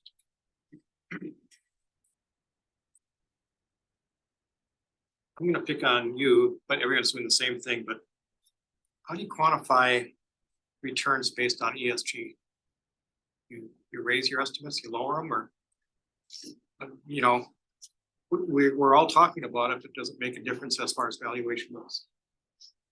As far as valuation goes, no, we didn't really take that into account as far as like our baseline EPS projections and our free cash flow evaluation numbers. Really the main significant thing of note that could factor into that would be the reduction in fuel consumption, just for the cost aspect of that. However, other than that, we don't see a major impact on the valuation. Obviously, there's the court of public opinion too, so that plays a part in their ESG actions and what steps they've chosen to take. But we, like Ryan said, feel that Emerson currently is in a solid position. I don't see ESGs usually going backwards. It's either stay even or they get better. But I was trying to figure out if there's anything that you were doing to quantify that at all. I was just looking at the basic numbers and like just quantifying that. It's just extra evaluations within the business. That's all it is. Where would you expect to see it? I would think if it got better, might be some other institutions that would buy into it that wasn't before. So a little bit more demand on the price earnings ratio going up a little bit perhaps. If it got worse, it might go the other way, but like I said, I don't see many go backwards. I'm gonna add something here. You guys, if you were bad to your employees, which is the S, what do you think would happen to your turnover? It would increase. All right, that's very costly. If you're bad to your customers, which is also S, I mean, charge them high prices, give them poor services. What do you think would happen to your sales? Market share would go down. So you just said ESG doesn't matter. If you do not invest for the long term, they made an $8 billion acquisition and they really don't think about their capital wisely. And they just go throw away $8 billion when they're a $50 billion company. What do you think happens to their stock? Gonna drop. You just said ESG doesn't matter. It's just another thing we analyze. If you're horrible to the environment, you have all kinds of extra government regulation and really bad press. What do you think happens to your costs and what happens to your sales? You know the answer. You got my point. There's many studies on this. Some say ESG doesn't matter to profitability. Some say it's neutral. Some say it's positive. My study using ISS data shows there's a positive relationship. I think there's more studies that show there's a positive relationship between ESG, good ESG, and profitability, and profitability drives valuation. So you may want to rethink your comments and just think about it a little bit more closely. Also, just so you know, I think it was McKinsey here real recently talked about if you have diverse boards and stuff like that, those companies tend to have a little bit higher profitability. More than likely because you identify your risks a little bit better and your opportunities if everybody doesn't come from exactly the same background. So anyway, that's my only I had other comments, but I don't want to use more time. I think you were the one who handled the merger, the new acquisition. Yep. Can you help me understand it better? I don't know how closely you look at it, but Yeah, so it seems like the pig is working its way through the snake right now, right? They're still digesting this at some level. So the next, it's gonna be actualized in the first quarter of 2024, the actual merger will be. But this basically is a big company that is really invested in the Asia Pacific markets for the manufacturing of the same type of stuff as Emerson. So we're really thinking it's just gonna increase the market size for Emerson overall. And the actualization, I think is your term of the cash flows of this. Yeah, I think in terms of segments, in short chunks, all right? I grew up in Kenosha, I think small, so help me understand. Did the cost of the debt go up significantly? What is it about this that's causing negative earnings? How do we get out of it? And your total, in your debt, the debt structure of the company in there, can we identify that which is, did I assume they borrowed to do this acquisition, or was it self-financed because they sold another division? Was that how it worked? So there was no change in the capital structure for this. So what is taking a while to actualize the cash flows? Why isn't it an immediate impact? I'm not saying it should be, I'm curious as to That's a why great it's not. question. I didn't dig in as far as that goes, but I would assume it's just that's just when they decided to throw it on the books. Maybe it took a little time negotiating, I'm not quite sure. But we do know that it was finalized In spring of Spring. 2023. Yeah. So I'm that's not a great sure. question. Yeah, that's a good question. Because you would expect that at least by now, we would see some bottom baseline impact on revenues. But in their most recent 10K that they just reported, they released an additional slideshow talking about the National Instruments acquisition. And it was highlighting that although the deal closed in April, they still don't expect to actually see anything from it until this spring, which is, it's a great question. Yeah, I think if we're trying to make a decision on whether we hang on to this guy, sell this guy, whatever we're going to do, I'd be curious as to, is it one-time expenses of removing personnel? My presumption was debt. You said that's not the case. So there's something else that's causing the cash flows to not be there now that we expect to come later. I'm curious as to how that happens. Yeah, that's a great point. One thing I did want to add is that we do expect to have a lot of growth in this segment just because of the recent growth in economic and over in India as well. They're growing quite rapidly, and we expect NI has a lot of holdings there for business wise, so we expect that to help as well. Did they highlight any acquisition related expenses or synergies, which is generally, we're gonna clear out some management? Were those expenses a part of this, where Yeah, they, severance packages, Emerson deals, whatever? didn't mention a ton about potential executives and things like that. However, they said that Emerson's current infrastructure within the South Korean final control market is going to, they're expecting that it will allow an increase in profit margins within that same market that National Instruments also operates within. So Emerson's current company holdings before the acquisition will be able to increase profit margins within the same segment of National Instruments after the acquisition. That's about all I read about synergies, so.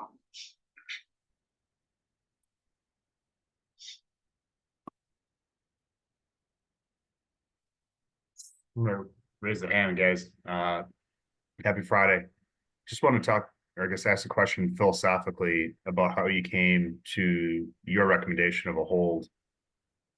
Specifically when your baseline total return, dividend included, if I'm reading that correctly, is essentially, we'll call it flat. Depending on what today happened, doesn't really matter, right? So we'll say that 1 year out, you're not expecting to make any money, not lose any money. How did you, knowing that, how did you guys come up with that hold recommendation? I understand that you're not saying please buy more shares because we see this great upside, but at the opposite side, it becomes more of a discussion of, do we hold it or do we sell it? If there's maybe better opportunities elsewhere, or maybe there's not better opportunities elsewhere. So can you guys just dig a little bit deeper into that, please? Yeah, great question. So part of the reason why we chose the hold, even with the baseline basically being flat, is because of the strong dividend history. They're a really good dividend payer, and we do see pretty high potential upside. We're not saying that it's definitely going to happen, but our estimates are up to 10% upside with NI acquisition, Flexum, and some of the things they're doing with just all the recent acquisitions.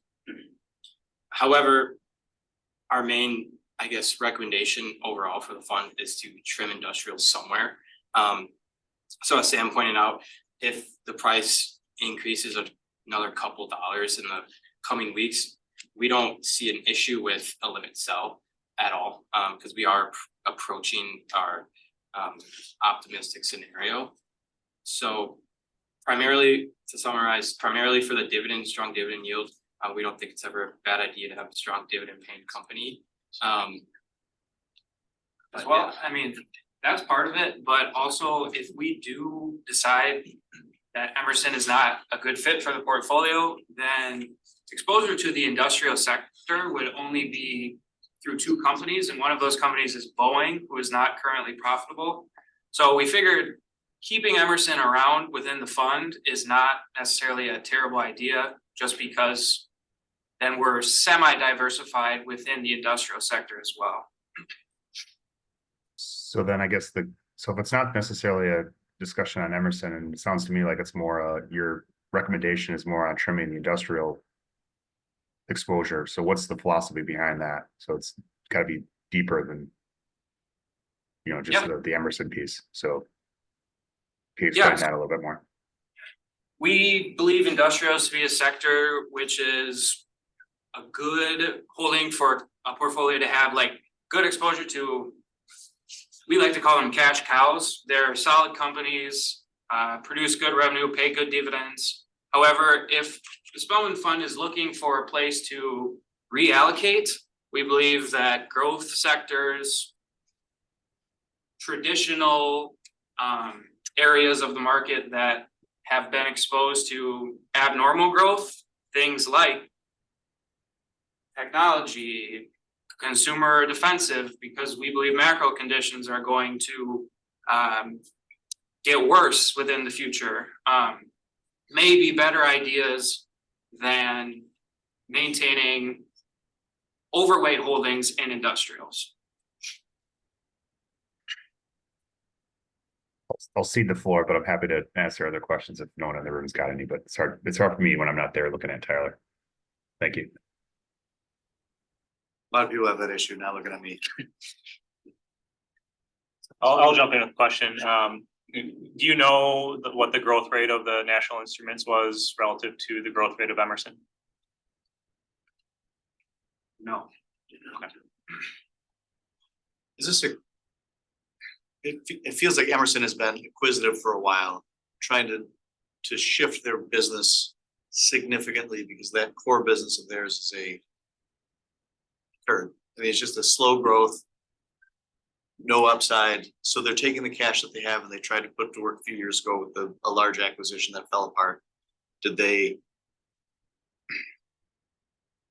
reach on this one? Did they stretch on this one? And to your point, is there that much upside in this particular segment or product or whatever that did they chase the wrong acquisition? Or is this a good complementary product? Are they going to continue to need to make acquisitions and stress their balance sheet? What does this look like going forward? That is a question that we've been trying to answer for the past 4 months. All we know is that Emerson's is already in industrial measurement tools using other like quantum, like computer stuff. So having more measurement tools like National Instrument, I think it just opens up more, taking more of the market of measurements, because that's what they do as well. And with also HVACs and other consumer goods, that's what I would assume. That's why they would have something like that to take net eye as they're part of the company. And I do know too that there was pretty like hotly contested, the acquisition was. I know that they had to reapproach National Instruments 3 times, I believe, with like a new offer. So they did end up paying a small premium per share. Whether or not that is a good or bad thing is no longer up for debate, as they're part of Emerson. But it is a great question to ask, and something we'll we'll find out in 2024. Maybe I'll expand a little further. So, a lot of times we find more mature companies like Emerson will buy a smaller company that has a higher growth rate. So let's just assume that's the case. National Instruments was growing at a faster rate than Emerson was. What do you think would happen to the PE of the combined company after the acquisition happened in that scenario? I mean, it would likely increase just because the market would price in that future growth and price would reflect that, but it's still Emerson, so. I think that's the right answer. Yeah. When you were talking about the PE you use, you referred to the historical 5-year, which obviously didn't include National Instruments. So the acquisition I think is, less than 20% of what the combined business will be. So I don't know how much of an impact it would have if there is a dramatic growth rate difference, but you answered the question correctly, I guess, in terms of the thought process. Other questions? Casey, you said you had something else? Yeah, again, I'm struggling to follow around being remotely, but can you go back to your valuation slide once? It's a couple slides up. Yep, stopping there. Cool.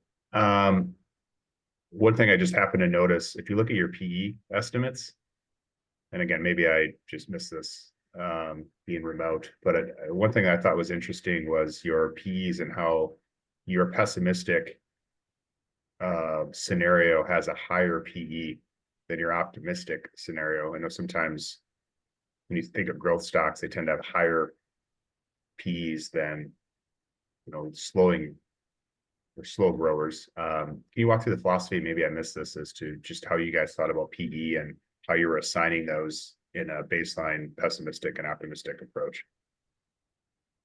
Yeah, I would say that it's reflective of lower earnings in our pessimistic scenario. Price, I mean, we're estimating that price is going to remain relatively stable. So that's why our PEs are not significantly different from one another, but our earnings could fluctuate slightly just because of how much end market exposure we're actually going to have from National Instruments. So I would say pessimistic is higher because of lower earnings, and optimistic is reverse that with a relatively stable range for price. Okay. Yeah, I was just curious. I don't know that I've seen that recently, so it's just something different. That's all I had. That's one thing that just kind of struck with me. What is that growth rate? So optimistic, pessimistic baseline. What do we have as a earnings per share growth 1 year ahead? Percentage wise, do you know off the top of your head? Yeah, no, I don't know off the top of my head, but we did have it. It was like 20, well, what is that? 70 cents. So on the 4.83 versus 4.67, that was like 3.5% growth. On the top, 5.24 versus 4.67 is like 12% growth. I think what Casey's getting at is if you've got company A that's growing at 12%, company B that's growing at 3%, why would you pay more for today's earnings for the 3% growth than you would for the 12% growth? I would have expected that PE ratio to be 4 times as much, 20 versus 5, or something like that. Right? I can't see you. I was looking at you. I'm looking at your underside.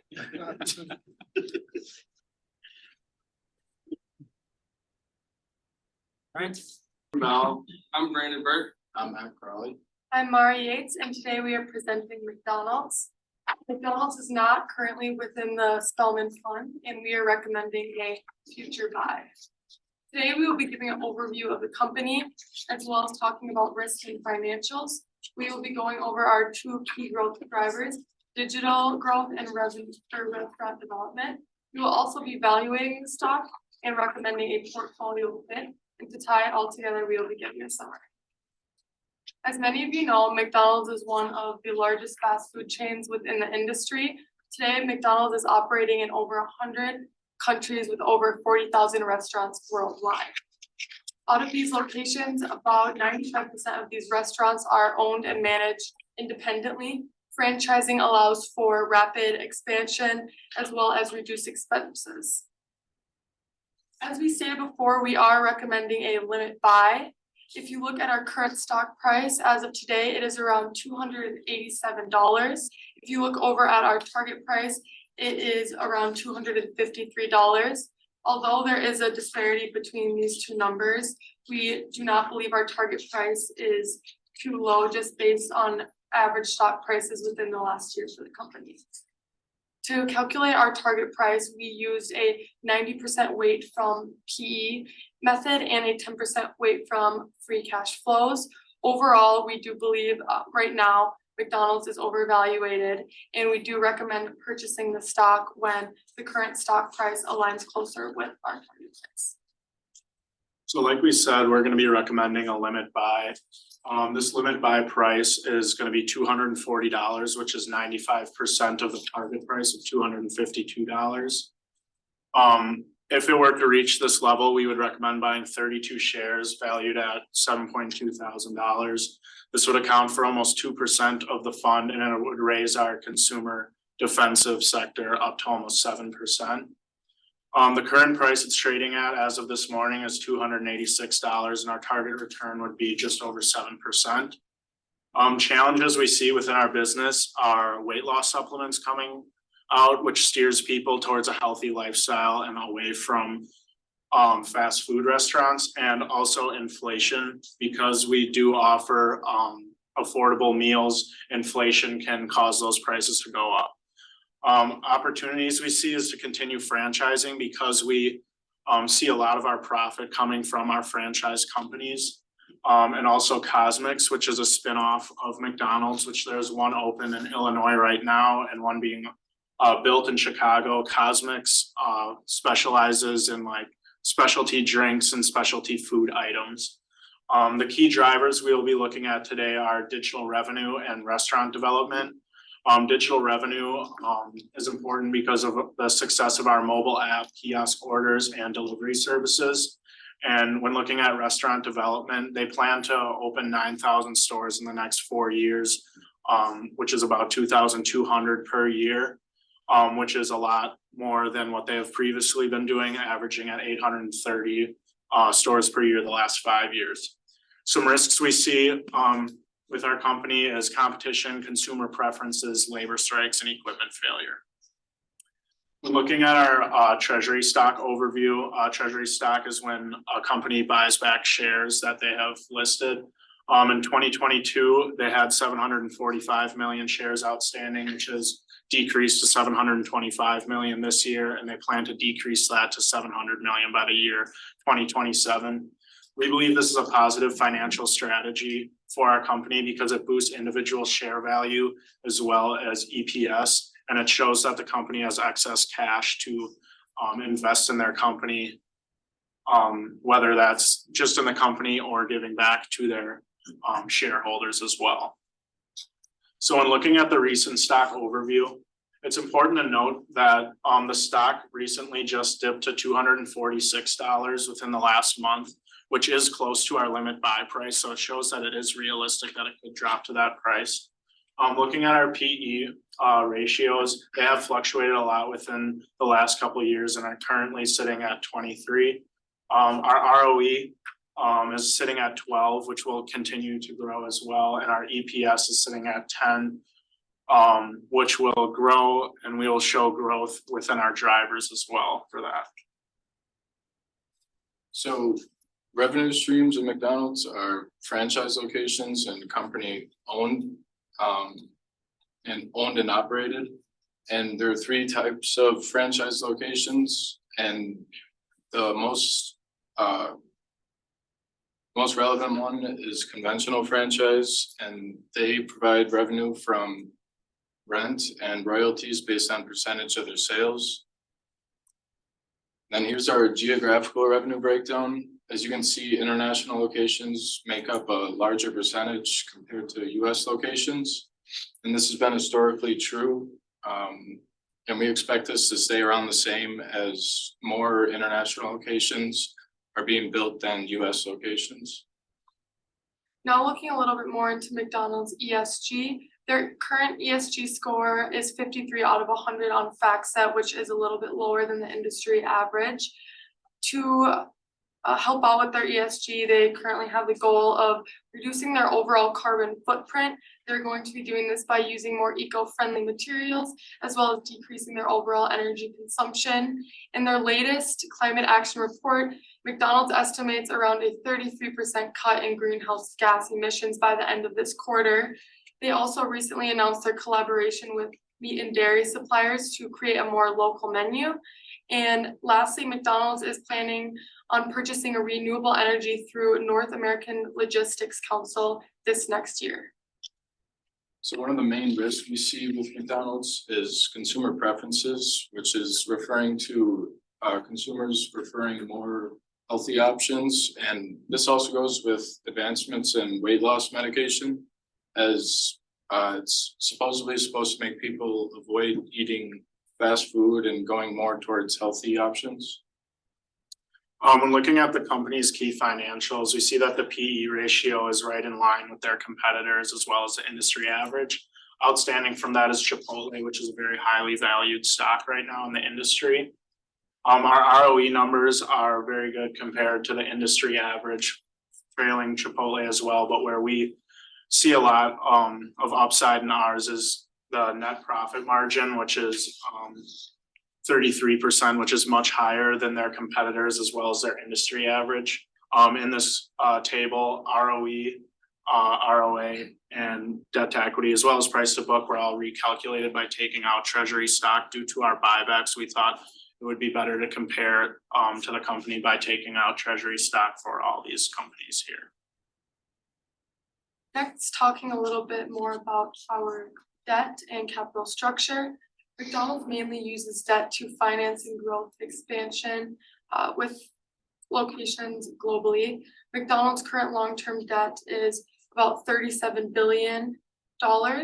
And if you look at the last 5 years, there is an average increase of around 3.5%. McDonald's debt to equity ratio is just under 1%. Although we do see McDonald's has a large amount of debt, their high interest coverage ratio of 7.9 shows that they are paying their maturities on time, as well as just overall effectively handling debt. Now looking a little bit more into their total long-term debt schedule, if you see currently McDonald's is at $37 billion worth of debt, and there is a steady decrease by June of 2054. As of today, McDonald's interest rate on debt was about 3%, and obviously this number is going to fluctuate based on economic conditions and inflation rates. Taking a look at our growth drivers, digital growth is the first growth driver we're going to be looking at. This includes McDonald's mobile app, kiosk orders, as well as delivery orders. So fast food digital growth in the industry is expected to hit around 60 to 70% of total sales, and it's estimated that is around 40 to 45% right now. Taking a look at the McDonald's mobile app, this is a huge competitive advantage for the company, as they have the most downloaded food, drink, and beverage app in the entire world. This allows them to offer great rewards, deals, and promotions, which really drives their marketing and brings consumers into the store. The My McDonald's loyalty program, which is a part of the McDonald's app, currently has 150 million active members, and the company is expecting this to grow to 250 million by 2027. This increases consumer frequency by 15% for those who are a part of this. Kiosk orders is another part of the digital sales, and in 2024, they're being implemented with new generative AI. This is supposed to boost the overall consumer experience and increase efficiency within the stores to get orders through faster. Taking a look at how we broke down digital growth. So digital sales are currently 40% of McDonald's total system-wide sales. So we use past digital sales data to get a growth rate of 7.5% through 2025. We then used fast food digital industry averages to grow our projections to grow 10% each year through 2025. And then we took an average of both of these to get an 8.75% growth rate. We then dropped this down to 4% for 2026 and 2027. Taking a look at our pessimistic scenario, we have digital sales growing slower than expected and only reaching around 65% of total sales by 2027. This could be from hitting a saturation level quicker than we expect, and overall they just don't grow as fast. Our optimistic scenario is digital sales rise higher than expected and reach around 70% of total sales by 2027. This could be from the My McDonald's Rewards app bringing in more consumers and overall the new AI technology relating to higher sales. The way we broke down, our second growth driver is restaurant development. This is a part of McDonald's plan to accelerate the arches as they want to continue to increase their overall global presence by adding new McDonald's around the world. So the company just came out with that they're projecting their biggest growth in company history of 9,000 new stores by 2027. This would be the fastest growth projection in history as they typically open around 830 new stores per year. And now they will be opening around 2,200 new stores for the next 4 years. This would be McDonald's wanting to have 50,000 total units by the year 2027. So we took out the already accounted for digital sales, and then we looked at the revenues generated from each of the company segments, being their US stores, internationally operated markets, and their international development license and affiliates. We then took company estimates of how much they think their system-wide sales will grow because of these new expansions, being 2% increases through 2024 and then 2.5% through after this. So our pessimistic scenario is that the growth plan slows and only grows to about 1.5% through 2024 and then hits 2% after. This could be the company seeing less comparable sales, which shows the company's growth in their new regions and comparing the sales to what it has been. Our optimistic scenario is growth is faster than expected and reaches around 2.5% through 2024 and then 3% after. And this could be the opposite of McDonald's seeing better of the higher comparable sales. And overall, the brand is performing better in all of these new regions. So here's a breakdown of our EPS. As you can see, our digital EPS is where we're seeing the biggest growth, and by 2027, projecting it to be around 5.79.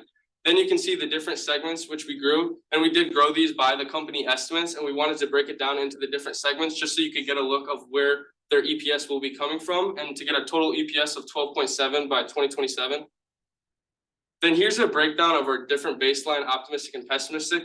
So as you can see, there isn't crazy variability between the 2027 end projections between the scenarios. This is because we believe that digital sales, no matter what, will be a huge increase for the company. And we did stray a little bit with the company estimates for how much they expect each of the regions to grow, but we don't think it'll be anything crazy different. Here's a look at our valuation methods. If you take a look at the PE method, it comes up with numbers that are quite a bit higher than the discounted cash flow method. This is because McDonald's is a large capital structure company and has a ton of overall long-term debt. This is causing the price of this, our target values, to drop quite a bit. So for these reasons, we went with a 90-10 split, with 90% being on the PE method, which gave us a baseline price of around $252, and the current price is around $286. So currently, the Spellman Fund has a weight of 5.08% in consumer defensive sector. McDonald's has a dividend yield of 2.34%, which is higher than over half of the stocks in the fund currently. McDonald's correlation with the fund is 0.58, and the only other two consumer defensive stocks currently are Procter & Gamble and Coca-Cola. And overall, we believe adding McDonald's will add diversity within the fund and help us avoid future risk. So in summary, we believe that McDonald's can be a good investment in the future because of the restaurant development and digital growth that they will see. They also have very high brand worth. Everyone knows McDonald's, not only nationally, but internationally as well, where we're growing a lot. And the risks we see with an investment like this is consumers' outlook on this weight loss drug and just healthier options of fast food. And we also see competition as well. In summary, our suggestion is a limit buy if we see the price go to $240 of 32 shares valued at just over $7,000. And this was calculated by 95% of the target price. This stock will increase the consumer defensive allocation in the fund from 5 to 7%, and currently correlates with the fund at 0.58. Thank you. Any questions? What are your risks like for a minute?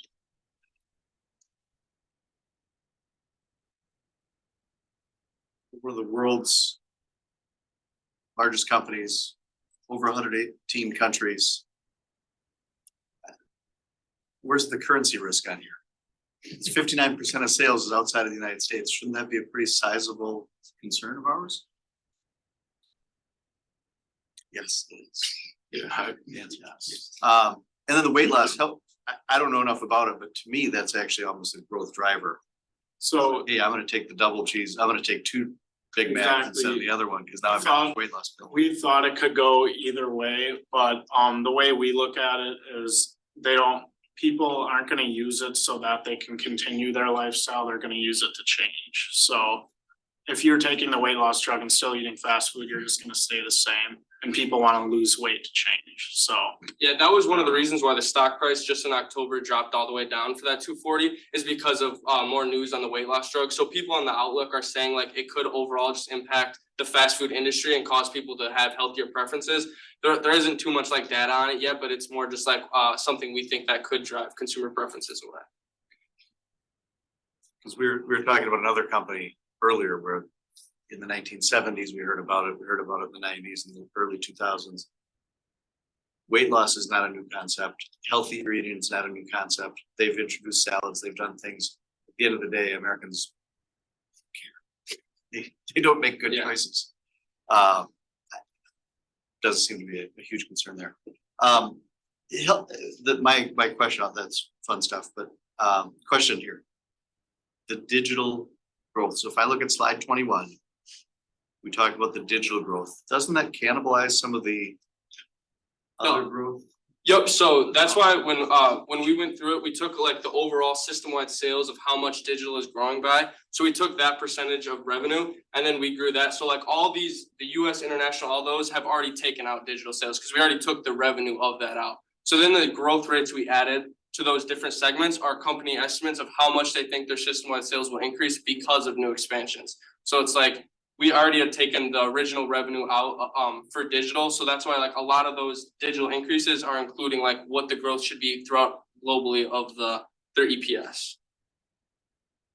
Okay, so we're not seeing those numbers drop and get reflected in higher numbers on the digital. We're seeing just a slower pace of your baseline and a faster pace of the digits. That new coffee company or drink company, what's the name of it? Cosmetics. Okay, so did you hear much about that beyond having a few places right now? Yeah, no, there actually was only one mention of it in their latest report, and they've been keeping it like very much on the down low. Most of the information about it has actually been from people seeing Cosmetics locations being built, and one actually opened yesterday in Illinois, and they kind of showed off their menu, and it's just an extension of the McDonald's menu with a lot of specialty drinks. And the one built yesterday is actually right next to a McDonald's because they're trying to kind of like say, hey, if you're not looking for just a burger or just a Coke, you can go here. And it kind of relates more to like Starbucks or some of our competitors. Yeah, they also think like there's a chance that this is like them trying to compete with Starbucks because I've read like they are trying to increase their overall coffee sales. So this could be a way that the company is like trying to branch off and compete in that market of coffee sales. Just this morning on CNBC, they announced that they're opening up San Antonio and Dallas. And I think to a bigger extent. The way that might be important is the last company they started was Chipotle and spun it off later. It worked out pretty good. I have some questions. First is, what percent of their McDonald's do they own versus franchise? They own, or 95% of the McDonald's are franchised and 5% are owned by the actual company. So when they're investing in digital, who's paying for that? Is that like a capital expense for them, or is that for the units? So their digital growth, it's mainly on the mobile app, which isn't necessarily like an exact expense to them. And then they already do have their kiosks implemented in the US and they have been.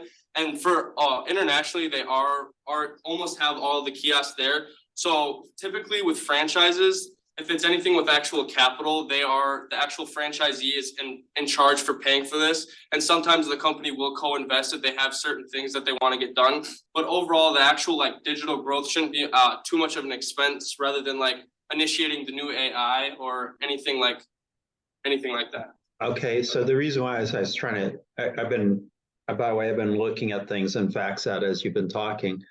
I've been trying to figure out, and you said most of the kiosks are already done. But the mobile app will give them new revenues is what you're thinking. Is that correct? Yep.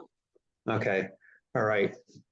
So it's basically no, I mean, they probably already spent the money on the software that would come from, McDonald's. So that means their profit margins could maybe rise in the future. Yes, yeah, they just actually they just had their huge investor relations meeting on December 6th. And that was when they just announced this new contract with Google AI that's going to be implementing in 2024 to their digital mobile app and then also the kiosk orders. So there isn't too much release on if they're going to have to what the cost of that will be, but we do think their profit margins will be raising higher after this. Okay, one last question. I'm just curious if their earnings are, at least what I'm looking at, are down this year versus last year.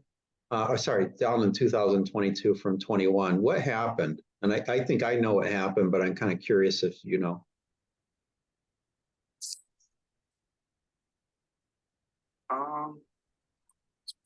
I'm not directly.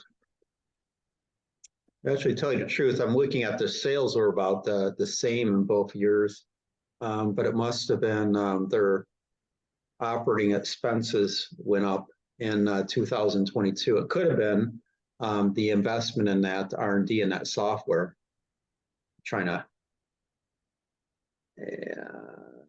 hard. Yeah, I'm not exactly sure. I know there was a slight decrease, but overall, I thought the sales from 2021 to 2022 was a pretty slight decrease. So I'm honestly not sure. Yeah, well, what I was getting at is in 2020 it went down because that was COVID, and then it bounced back up. I was wondering if all those stimulus spending, allowed people to go out to McDonald's. But you're right, 2022 is barely down. Probably the only reason why it was barely down is because there was a lot of extra spending in 2021 with the stimulus checks. Okay, well, that's it for, oh, wait, I do have one other question. When I looked at the valuation, like PE ratios for this, it looks rather high. I think it was 22, 24, what I was looking at. You could go to your slide. Versus the overall large cap market, they're a little higher. And then versus the average company, I want you to see the actual PE ratio, so that table.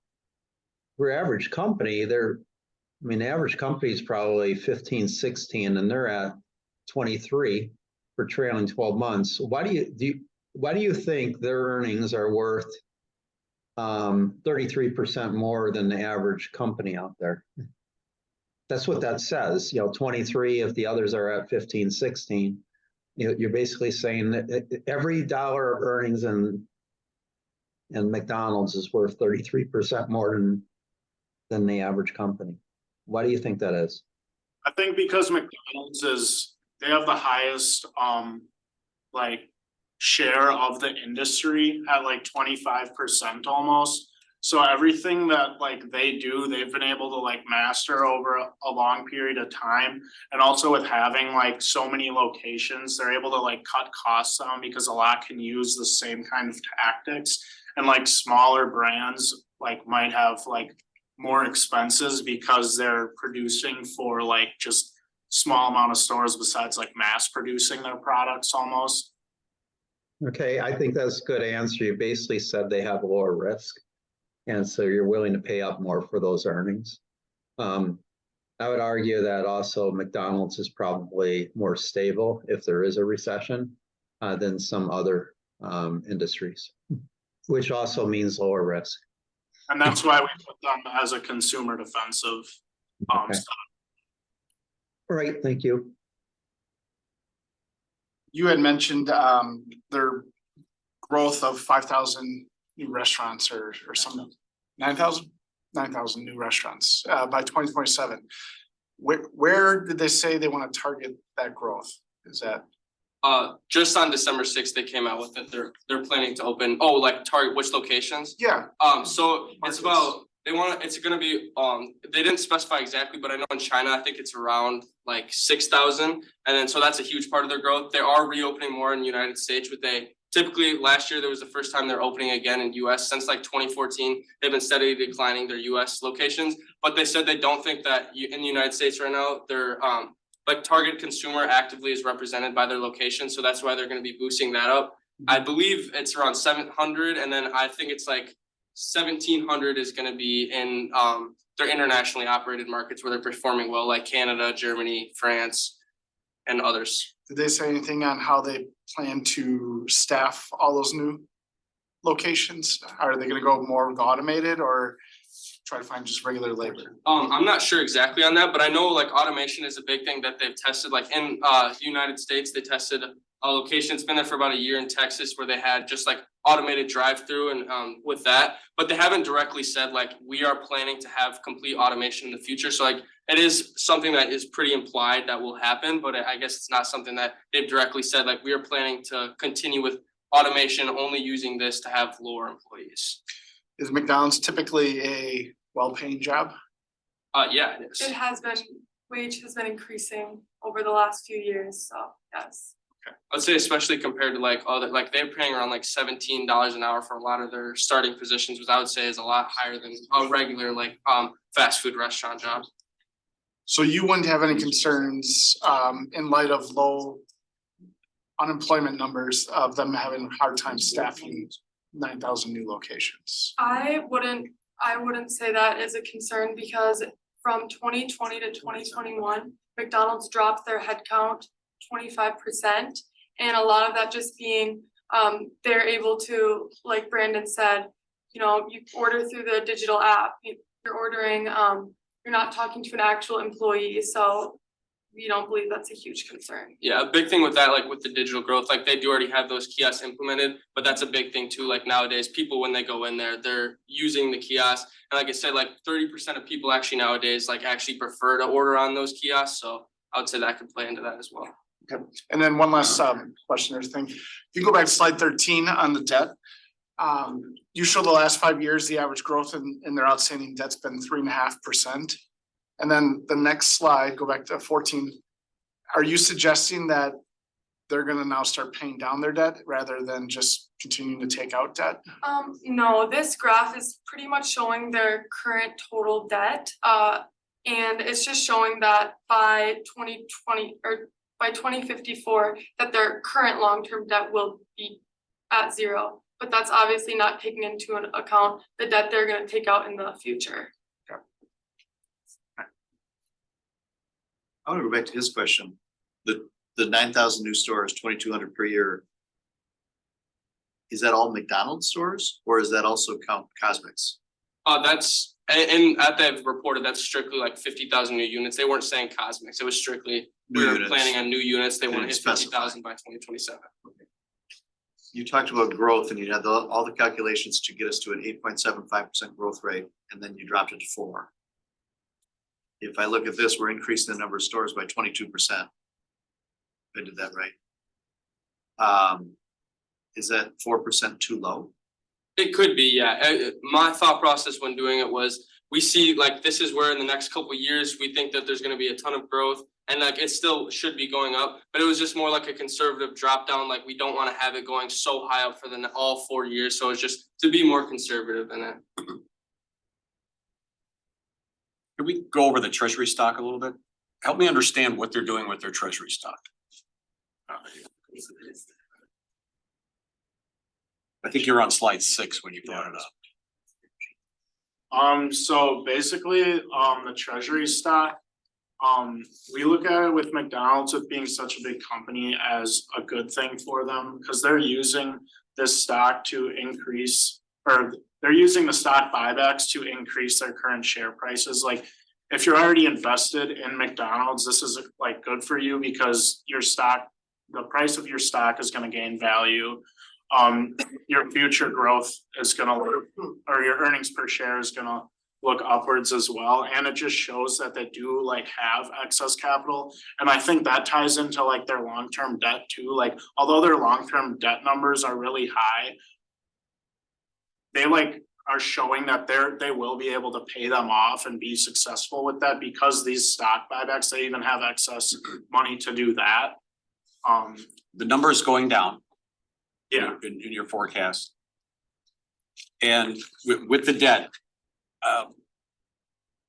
what concerns me when I see that happening is from whom are they buying this stock? If they're buying outstanding shares that were given to management at a very low cost, it's merely restructuring the capital. I'm not accusing that, it's something that catches my eye. There was something like part of buying back shares. Companies can do that just to boost the value of their stock to like make it look like a good investment and stuff like that. But we just believe with like with McDonald's being such a big company, they're not someone that's like gonna go out and trick like the average like consumer or like investor out there because they have like such a big like just like market share. American Airlines is a very big company who did that. Okay.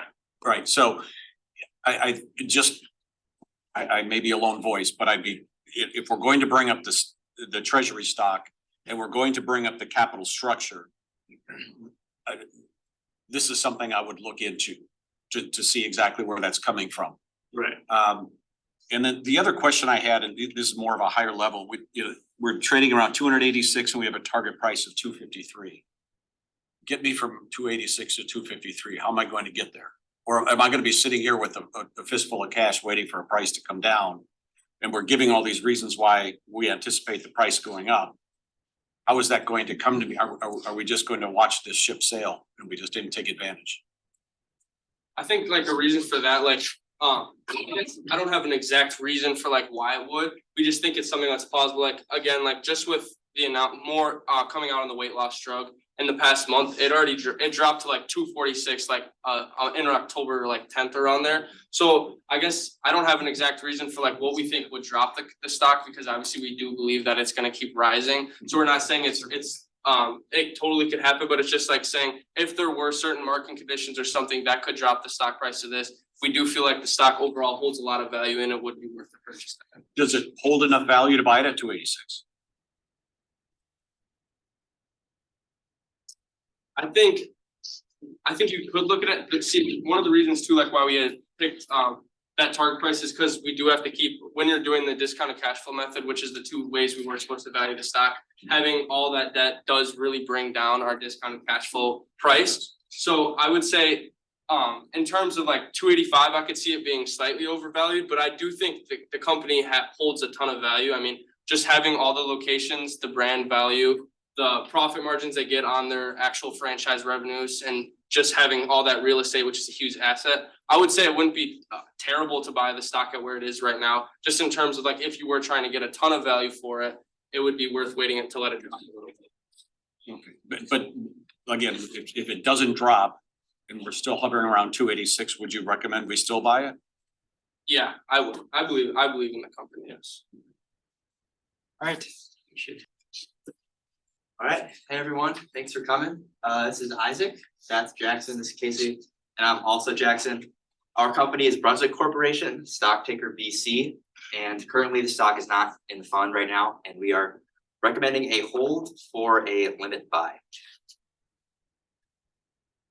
So just to outline real quick, we're just gonna go over what Brunswick does, break down the revenue, touch on their capital structure, their financials, go over their acquisitions, their key growth driver, go over the economy outlook, growth calculations, and see how that affects the valuation. See how Brunswick fits into the portfolio, and then go over a summary. So right now, the stock price is currently listed at $85, and we're recommending a limit buy at 71. So Brunswick is a consumer cyclical stock, and it's very dependent on the economy. And just based on our economy outlook, we're bearish on the economy, so that's kind of the reason why we're recommending a limit buy. And additionally, the calculated intrinsic value per share is around $80. Something else to note is that consumer cyclical stocks are the most underrepresented stock in the Spellman Fund. So perhaps adding Brunswick would improve diversification. And then, so our target return is -6%, and then some of the, this is the main challenge that Brunswick has is that it's very dependent on the economy. It does not have too much control over its success because economic factors drastically affect their revenue. And then opportunities, the biggest ones, merger and acquisitions. Additionally, they are working on expanding internationally, and they're also the industry leaders in innovation. Key drivers, acquisitions, and then they also have shown consistently strong dividends. And then just the main risk, the acquisitions don't go as well as expected. The economy takes a downturn, and then just consumer demand decrease. So Brunswick is a leader in marine recreation. They're a parent company to all the companies seen below. These are the 5 segments they operate in. This year will be the first year they're all reported on their 10K. In the previous years, it was just propulsion, parts and accessories, and boats. So in some of our EPS projections, you only see those 3 segments. But propulsion, that's their motors. Mercury's a big player in that. They're also a big player in parts and accessories.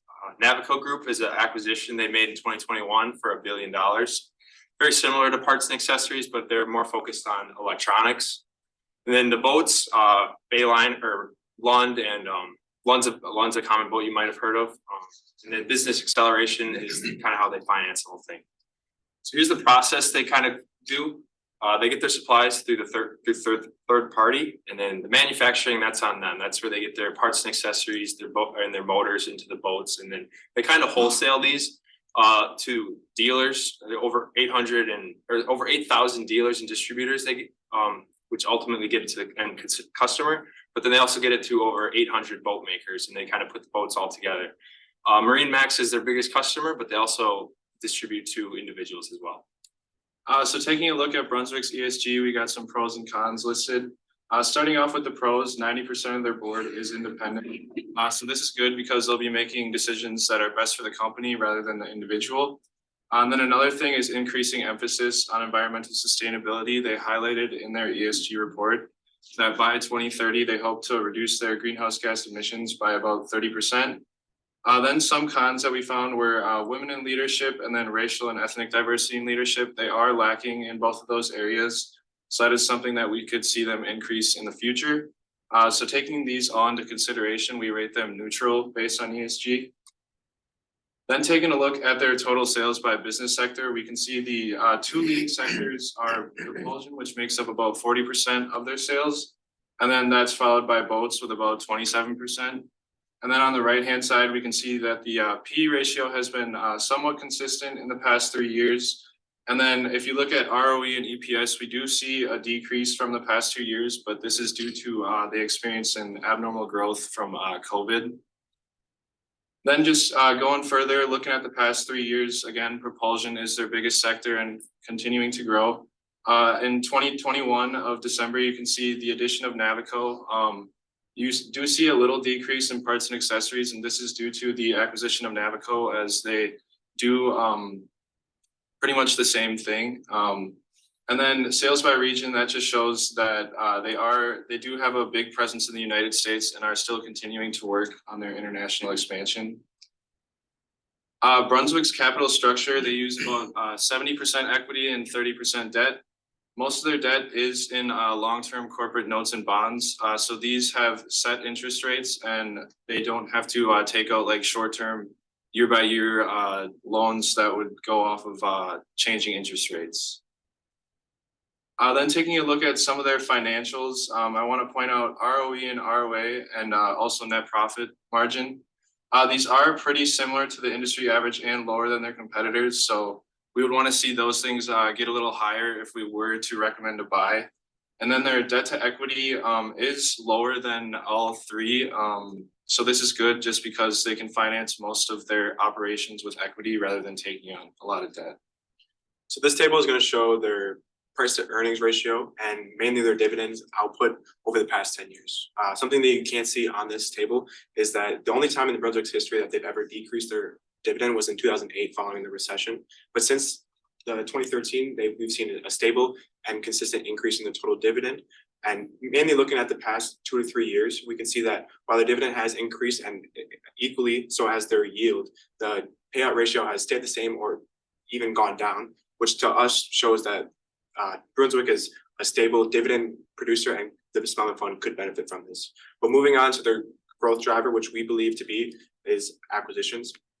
Acquisitions has always been a part of Brunswick's strategy, and they use this to gain market leadership in the areas that they perform in, specifically marine recreation. And most notably, this was done when they bought Mercury in 1961 for $34 million. Mercury started off as just a propulsion brand, and since then, they've kind of grown into doing everything in marine recreation that you can think of besides the actual boat itself. And that's kind of shown by in 2021, they did just under $4 billion in revenue. Another notable acquisition that they made was in 2004, they acquired a group of 3 aluminum boat manufacturers, Lund, Lowe, and Crestliner, for just under $200 million. This is because in a 2004 press release, the CEO said that they initially had no presence in this area, and they wanted to further their boat segment and increase sales in this area. And that growth was shown because now aluminum boats has the most revenue out of any of the segments in the boat segment, or any of the areas in the boat segment. And they did that in 2022 by selling just under $875 million in that. But their most recent acquisitions are going to be the Freedom Boat Club, which they bought for $64 million in an all-cash acquisition in 2019, which is their main kind of strategy that they go about acquiring companies. They use typically all cash, but in Navico, as I'll talk about in a moment, they used mostly debt funded to buy that acquisition. But Freedom Boat Club has added 160 locations since the acquisition in 2019 to get them to just over 400 locations across the world, with 23 being in Europe. Navico, like I said before, was funded with 2 loans, one expiring in 2024 for $450 million at just under 1% interest rate, and then one in 2031 at $550 million at 2.5% interest rate. They bought for $1.1 billion. But Navico kind of acts as a mini Brunswick in a sense. They have 18 brands underneath the Navico umbrella, and these kind of mainly focus on the parts and accessories area of the business, in marine recreation specifically, but also in RV and industrial applications as well. And since that, they have become one of the main segments of Brunswick's business model, as Isaac and Casey have mentioned before in the presentation. Doing so, they've made $1 billion in revenue in 2022 and are on pace to hit a similar mark in this year, and have done almost $720 million in revenue through 3 quarters this year. The table at the bottom of the screen is showing the acquisition net effect on sales. This data is all taken from their most recent 10Ks in each of the following years. What this table shows to us, and Brunswick is saying, is that every single year, acquisitions are a big part of their overall growth on sales. And this leads us to believe that acquisitions can be a key driver in the future. And while most people think that acquisitions can be risky, Isaac is going to talk about that in the next slide. So yeah, as you can see, we have failed acquisitions as a pretty impactful thing for Brunswick, and but it's not super probable. Losing $1 billion would not be great for any company. So that's kind of why we have that place there. But then, as you can see to the right, we also have economic decline, and that is more probable because when we looked at some of the economists, we saw that they expect the GDP growth rates to be a little lower in the future. And as the next slide will kind of demonstrate that. So by the end of this year, OECD reports that the GDP growth rate should be around 2.4%. However, next year it is supposed to decrease by just under 1%. And then in 2025, it's expected to rebound very slightly to 1.7%. And in figure 12, you can see that during COVID, that's the large red bar that's negative. The GDP growth rate decreased substantially, but then in the quarter following, it peaked a lot higher than any other growth rate on the graph. So that outlier is kind of how we're gonna adjust for that for our growth rate and our earnings. And Jackson will kind of talk about that on the next slide. All right, so I'm going to try and explain this the best I can. So basically how we calculated our growth rate is we took the average annual revenue growth from 2003 to 2007, and we compared that to the average annual revenue growth from 2020 to 2023. And if you remember on the last slide, there was that giant increase in GDP. That kind of led for consumer demand for Brunswick's products to increase like drastically. As you can see, that 12% is much higher, and we just don't expect it to be at that level. So basically what we did is we took the difference between those two timelines and we subtracted it from our projected annual growth over the next 4 years. And we just subtracted it from the first 2 years. As you can see, there's only less than 1% growth over the next 2 years because we're expecting consumer demand to fall, and as well as the economy, our outlook's not as strong. And then, as you can see, it bounces back a little bit in 2026 and 2027.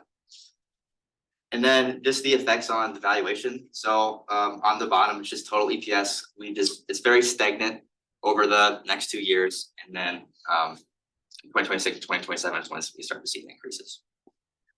Going over some of the different scenarios. For the optimistic scenario, we say strong economic growth, the acquisitions, they get implemented quicker, they make more money faster, and perhaps the demand for Brunswick products remain what it is now, and we don't see that demand we're expecting, or the decrease that we're expecting.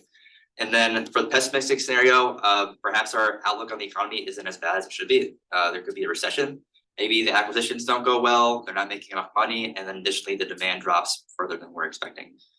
And then we can just see the effects of that here on our EPS. For optimistic EPS, we just added 2% to account for the situation we just went over. And then for the pessimistic EPS, it's pretty low.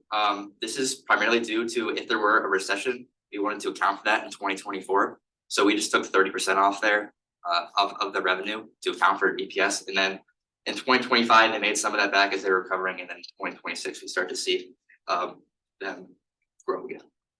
So now kind of breaking down the target prices. As you can see for the pessimistic PE in next year, we have it at 15. This is taken into consideration of that 30% decrease in earnings. And then also with that, you can see that the EPS is well below $6. You can also see down below the discounted cash flow method. Their prices, their intrinsic value is quite a bit less than the PE method intrinsic values.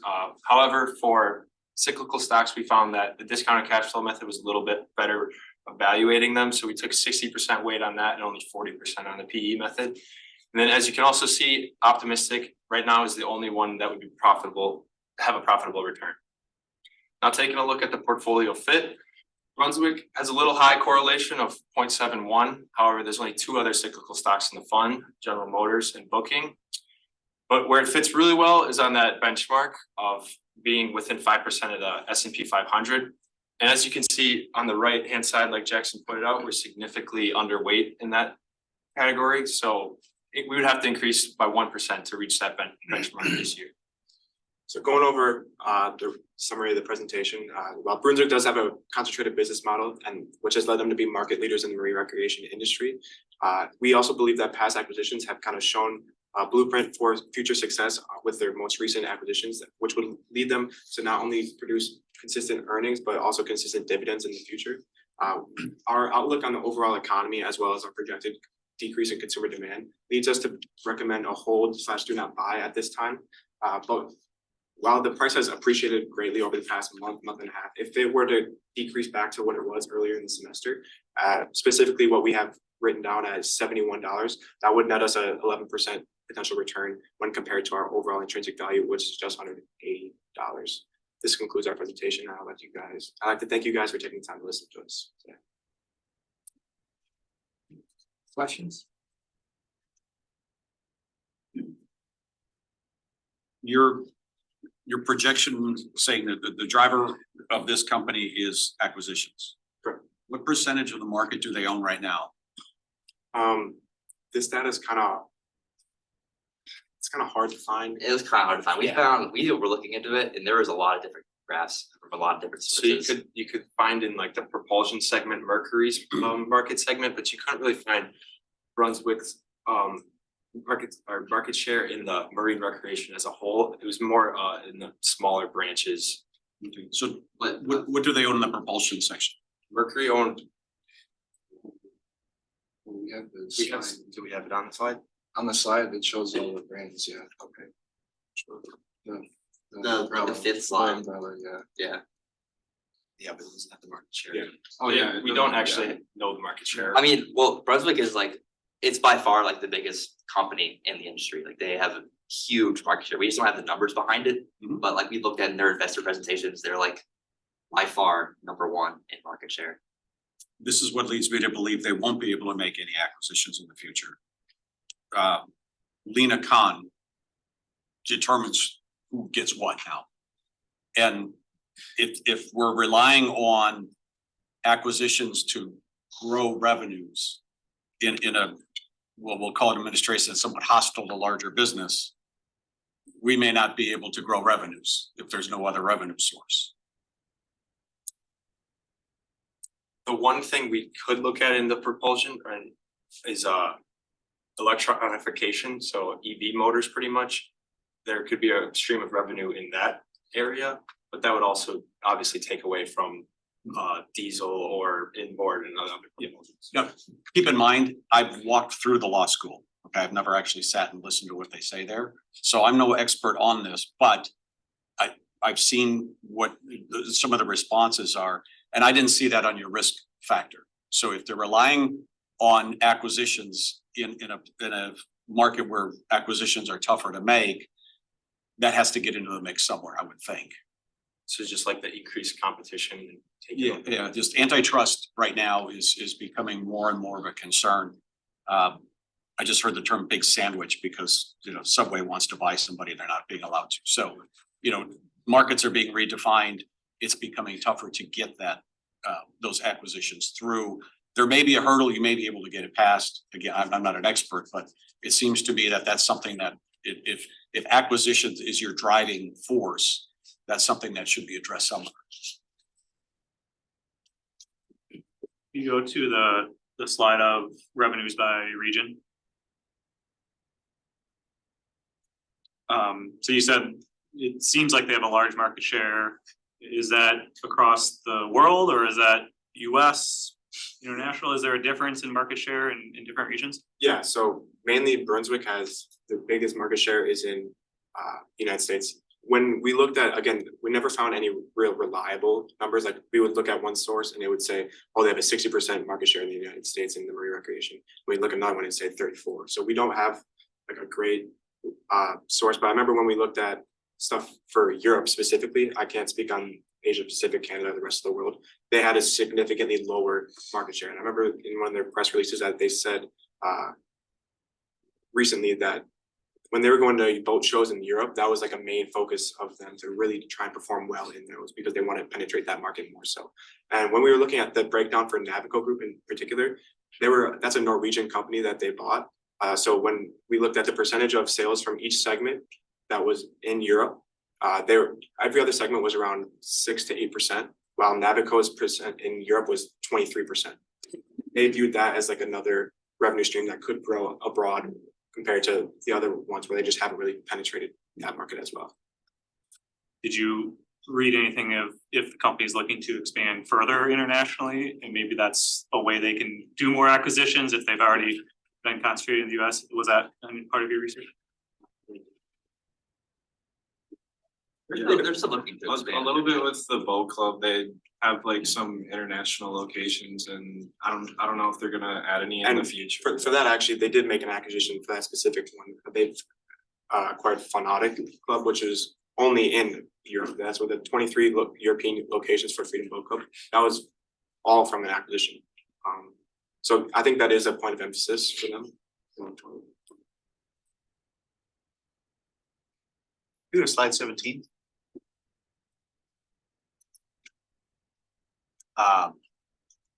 I don't have questions here. I just love the thought process. Because I was gonna, without seeing the presentation, I was gonna express concerns about the pull through when everybody had the stimulus money. And if you ever took an RV trip during that period, every single thing you saw on the road was a brand new RV and every single boat was a brand new boat because everybody. So I really like that you actually took that into consideration, backed off your growth numbers for the next couple of years and actually looked back to see what a more normal period of growth was.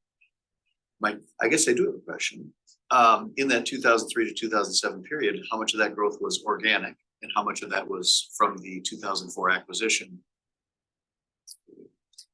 of? That's actually a really good question. We don't have the actual answers. Yeah, okay. Um, So that would be my only concern with that is 7.4 is normal. But that 7.4 was because we made a transformative acquisition in the period that led to that. But otherwise, I really like the thought process here. That's great. Also on slide 20, Casey, you still with us? You might want to ask the PE ratios question on slide 21. Yeah. Generally speaking, if we see, why is the PE ratio of 15? This in is, precedent business scenario? yeah, this would be in the event that a recession did happen and the earnings decreased we had it by 30%. And so the earnings decrease and the price kind of doesn't decrease by that much. So it kind of just sits that high.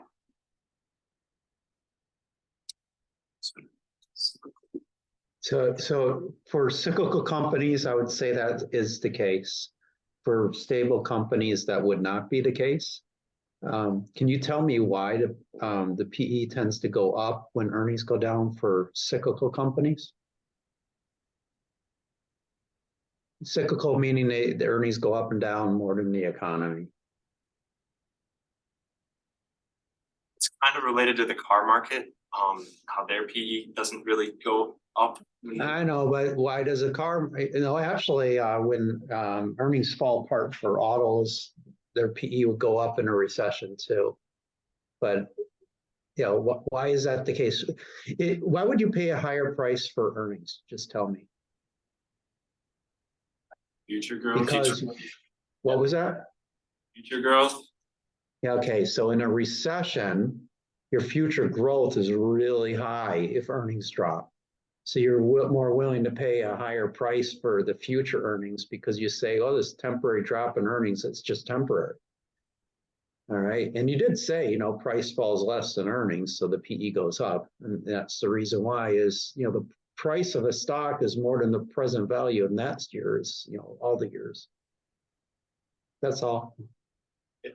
And we talked to the last group about it because they kind of did the same thing, but didn't have that same next table where you show your earnings going forward. So if you show your earnings going forward in your pessimistic scenario, I believe it snapped back from 545 to 7 something, which is a pretty rapid growth. And that's what you're gonna see that because you're not paying for this, you're paying for that. Whereas you're not paying for this, you're anticipating that with a cyclical company. Which is why we're recommending a hold, because we only want to wait for that drop, and that's when we get it. Awesome.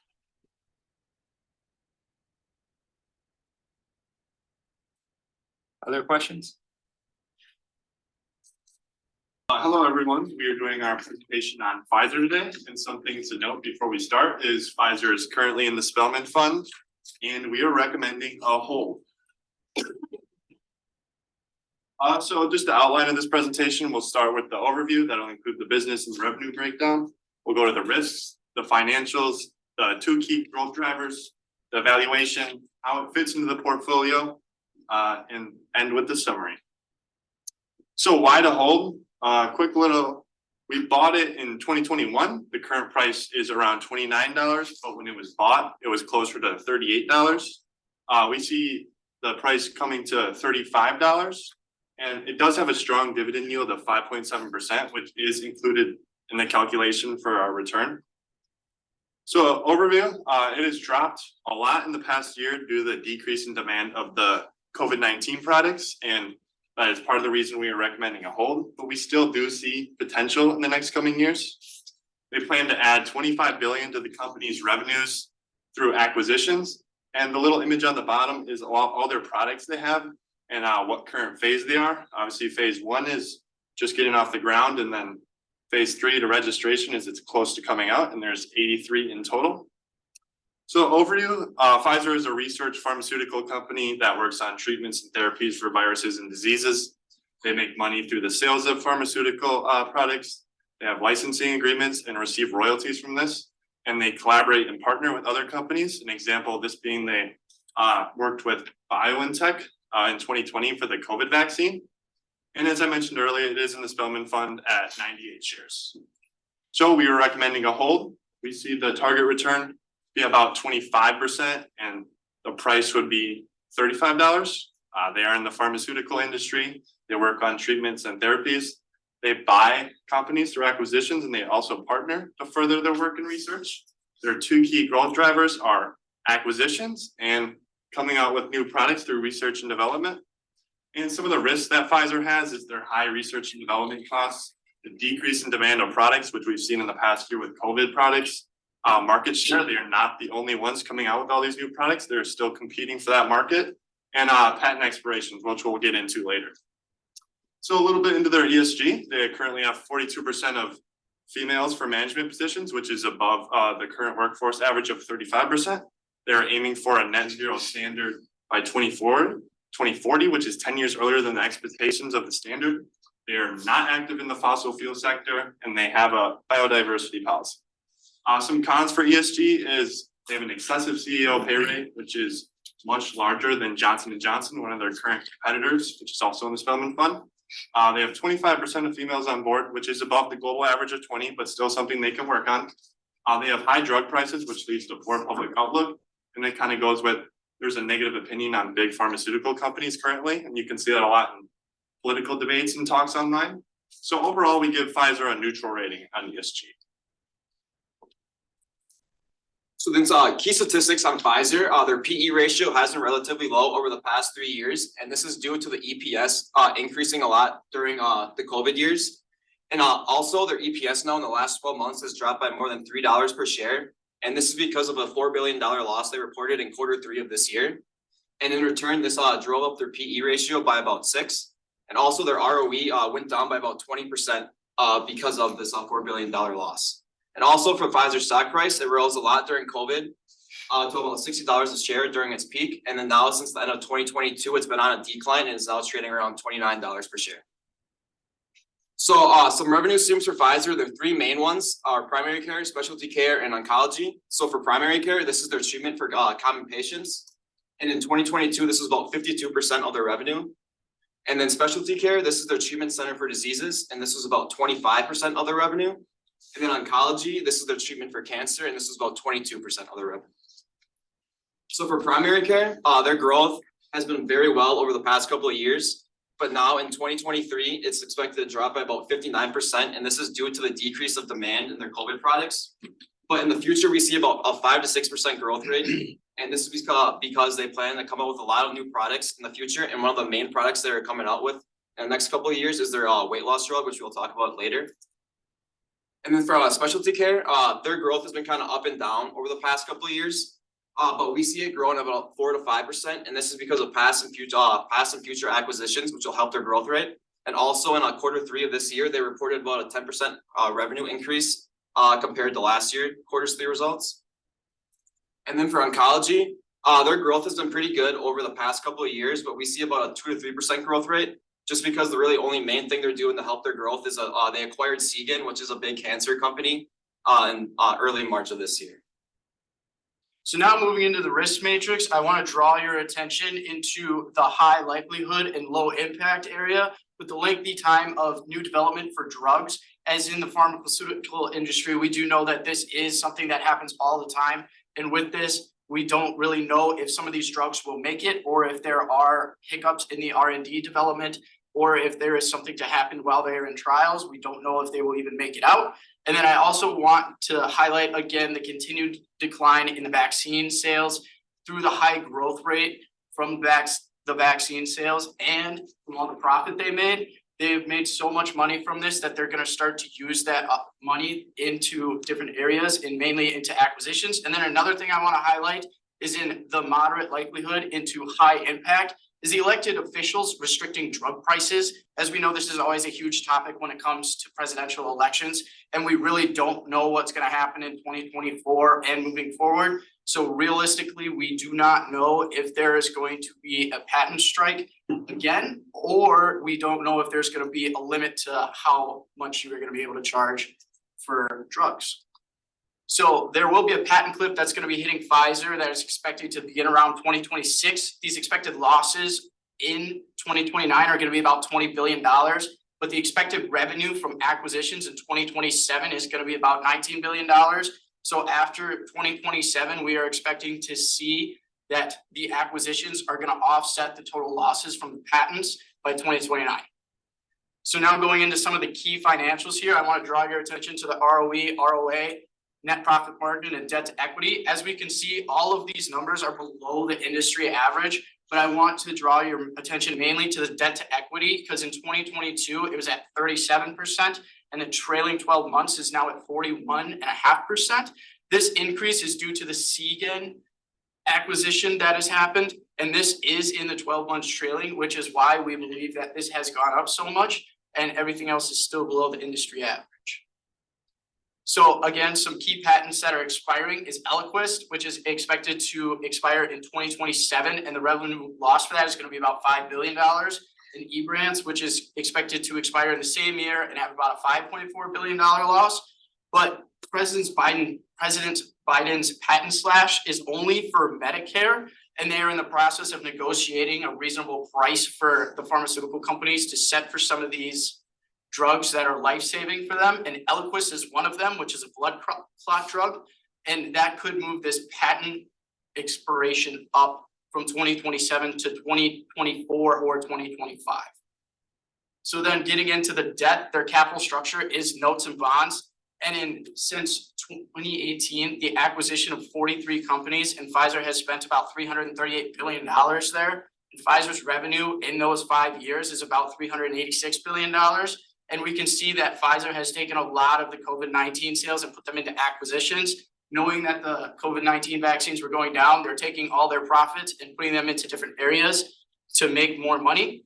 And then at the beginning of this year in June, there was a $31 billion acquisition of Seagen again, which is the cancer drug. And Pfizer's projected revenue is about $57 billion this year. So we're seeing that they're spending about half their revenue streams on one acquisition just in this year.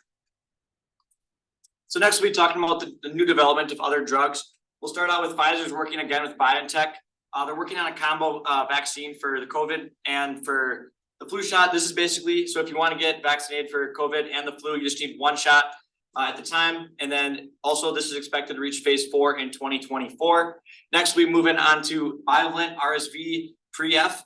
This was released in October of 2024. It's a medication that women take before the birth of their baby.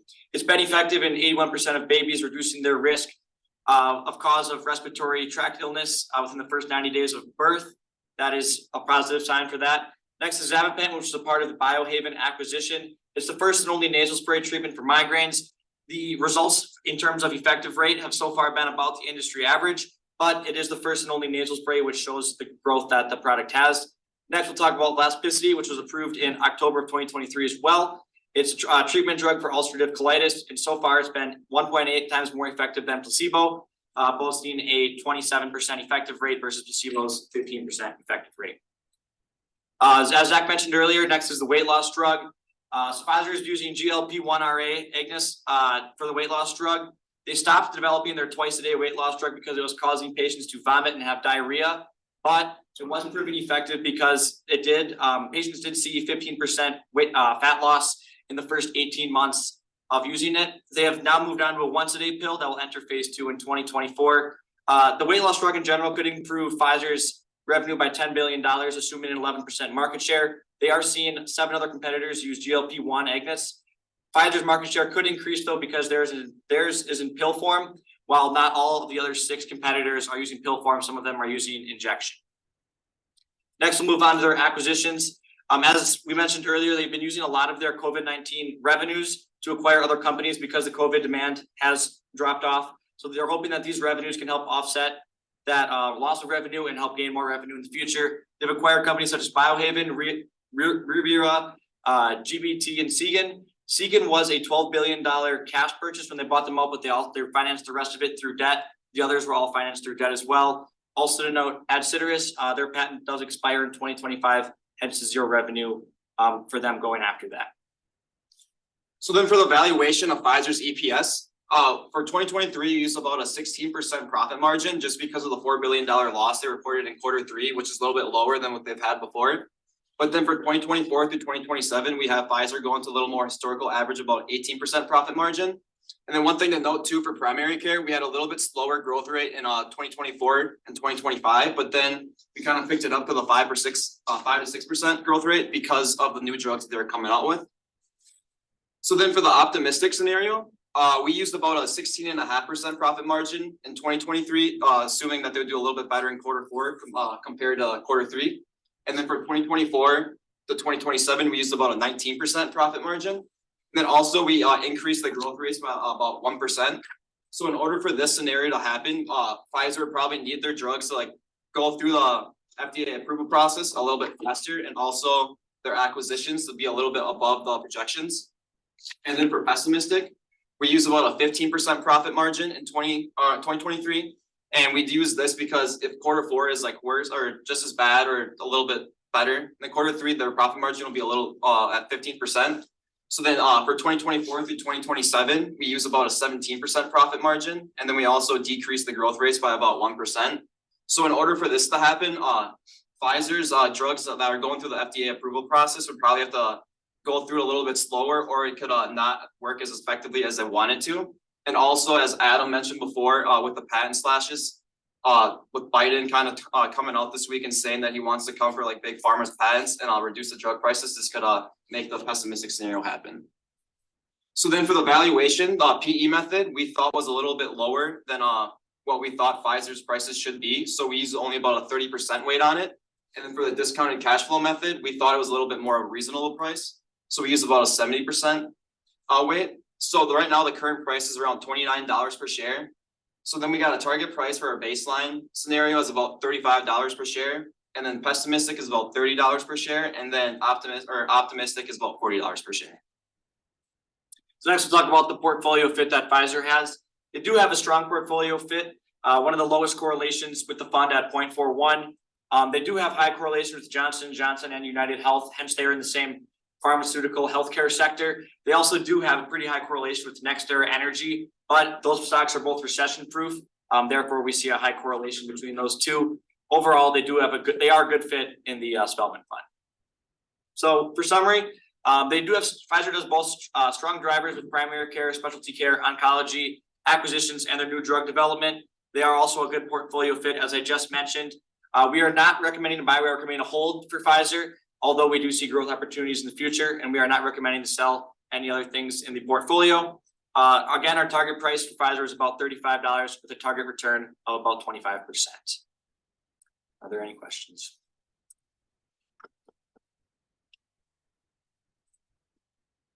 On page 13, you were talking about acquisitions, and what did you build in for acquisitions coming up? So for acquisitions, they did acquire a lot of up and coming companies, so they won't see a lot of revenue 2023, 2024. But the companies that they acquired will be, a lot of their drugs they acquired are in like phase 1 or phase 2. Go a couple years down the road, they'll be in registration or phase 3. And then they'll be able to, get them out to distribute them a little more, and then, start making revenues from them. So you're not talking about new acquisitions beyond that? Correct. Those acquisitions are getting tough right now with rules. They have taken out a lot of debt recently, and they've acquired most of these companies in the last 2 years, so we're not expecting too many more acquisitions in the near future. Can you go to the slide on, price to earnings ratios? Do that one next. Okay, all right, I'll hold my question. All right. Capital, so this one, I'm trying to figure out what you're showing me here. We talked about capital structure, but I don't see what the actual capital structure is. And then you made the comment about an acquisition, a $31 billion acquisition, but you reference an issuance of $31 billion. Did they issue debt or did they acquire a company? What was that? What's that last bullet point? So they issued $31 billion in long-term debt this year to make the acquisition of Seagen. Okay. And then the bullet point under that, I was comparing it to their revenue streams that they're projected for this year. So they're taking about half their revenue stream and putting it into long-term debt for this acquisition of the new cancer company. Could have paid in cash, opted to issue debt.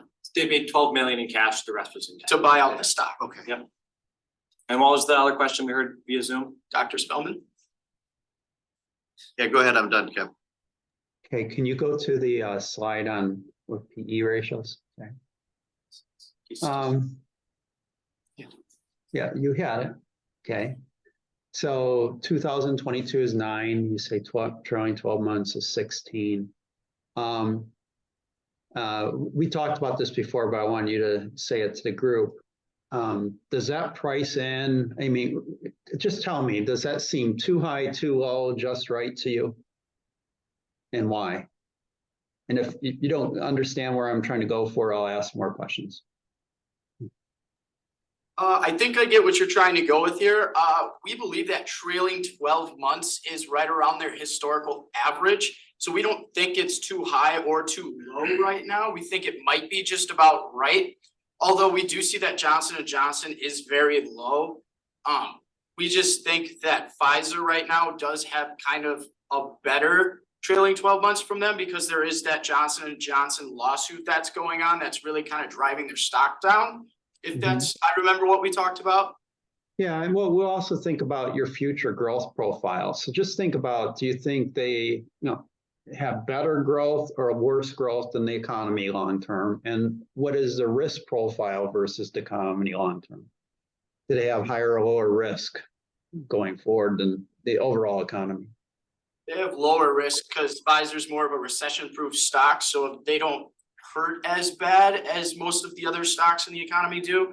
Also, another thing that does help is they are sitting on about, I think now it's probably around $30 billion in free cash flow just because of the acquisition they just made, using 12 billion of that in the Seagen.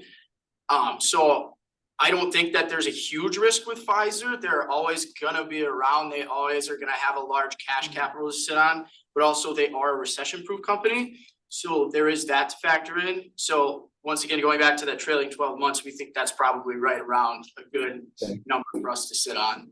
All right, so I agree with the risk. How about the growth? And I'm pulling something up because you mentioned free cash flow. So how do you think their growth profile compares with like the average company? I realize you didn't analyze the average company, so it's hard to answer that question, but what do you think?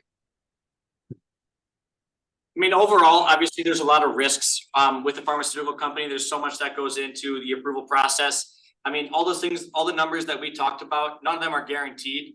But assuming, our predictions are pretty accurate and, there's no hiccups in FDA approval or other market shares going up, we do feel that their growth is pretty even with the economy.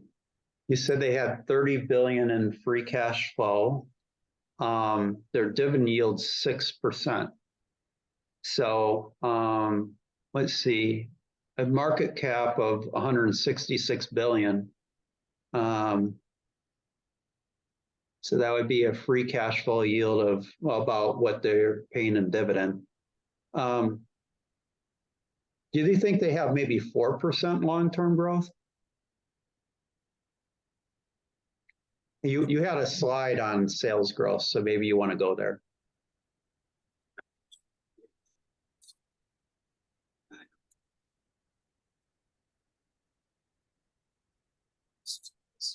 What was the question again? Do you think they may have like 4% growth? 4% growth? Long term, like over the next 5 years. I think, yeah, just because if their drugs are in the FDA approval process right now, I actually do get approved. Obviously, the weight loss drug is a huge one for them, but it just kind of depends on if it actually gets approved because the 2-a-day one obviously did have those adverse effects, so it was bad. But if the once-a-day pill can actually go through the whole approval process, I think that they will be able to achieve a 4% growth rate in the future.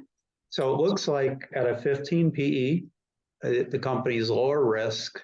And if you add the dividend yield about 5-6% to 4% growth, you could have a 10% return with reasonably low risk, per year.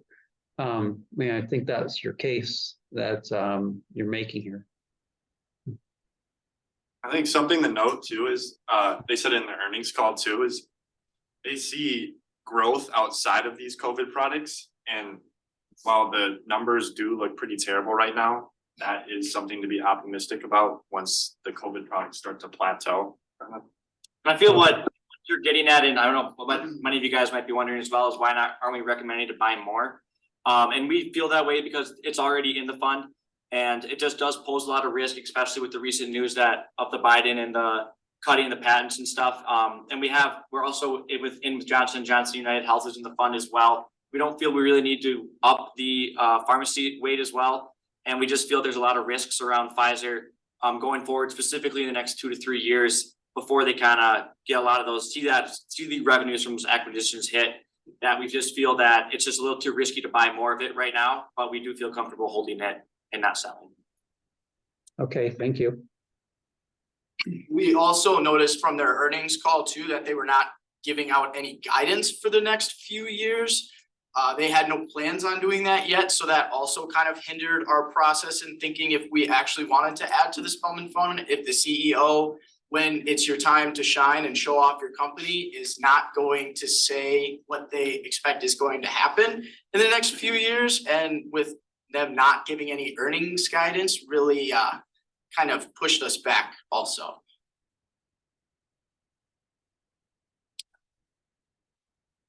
On slide 16, you've got some expiring drugs. Yep. So you list lost revenue.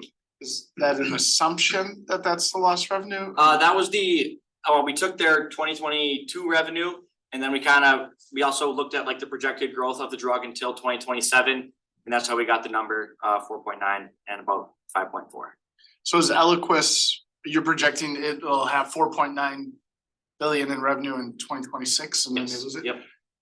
So when something goes off patent, does it automatically lose all of its revenue? No, it does not, but the price does get slashed a lot, and then a bunch of generic drugs, very similar to it, will come out, and they'll probably be at a cheaper price. So it probably won't be zero, but it will be nowhere near $5 billion. Did you look at other drugs in the past that have come off patent to see how much they dropped? Like not too much. So they had a huge patent cliff issue with Viagra back in the early 2000s. To combat that, they went out and acquired Wyeth Pharmaceuticals. So they have some generics. If these go to the generic market, are they making their own in-house competition to capture some of that? Or is that Eliquis competitor? These aren't, it's not like Tylenol and Motrin. I can't pronounce these ones. It's okay. When they are no longer protected by a patent, are these still gonna be the trusted brand name leaders that can garner somewhat of a premium? For Eliquis especially, I would like to assume so, due to its success. But there's really no way of telling because, like you said, even if they do acquire a more generic, they could, same thing as Eliquis under a more generic name, and then they could sell them both and just price Eliquis higher and be like, yeah, if you want the name brand, you pay $20 more for it, something like that. Yeah. Because people stick to the names of the drugs they get. Yeah. Allegra went off patent, and I still buy Allegra. I can just buy it over the counter now. And anyways, so I'm just kind of curious on that. The weight loss drug. Can you go to the slide that had that information on it? So it's entering phase 2 in 2024. How long does it take to go through all these phases? So they did end up giving up on the twice a day version pretty quick. So their goal with the once a day is it's only once a day. So they thought that with the one instead of the two, that the side effects would be less and the weight loss would be slower than that 15% over the 18 months. I'm sorry, can you repeat the question? I mean, how long will they be in phase 2 before they can go to phase 3? Like, what's the time frame to get full approval, regulatory approval? At least a couple of years, but given the impact and the demand for it and also the competitive market for it, there'll be a lot of, obviously they're also investing a bunch in R&D into this as well. I can't really give a specific because it's only in phase 2. I know phase 2 is about 1 to 5 years, phase 3 is a little shorter, and obviously phase 4 or registration is about 8 months or so. So I would say probably at least 2 to 3, 4 years. Do you know where the average phases for the other 7 drugs that are going through? They're about middle of the pack. No one is in phase 3 yet. But they aren't the leader, but they aren't in last.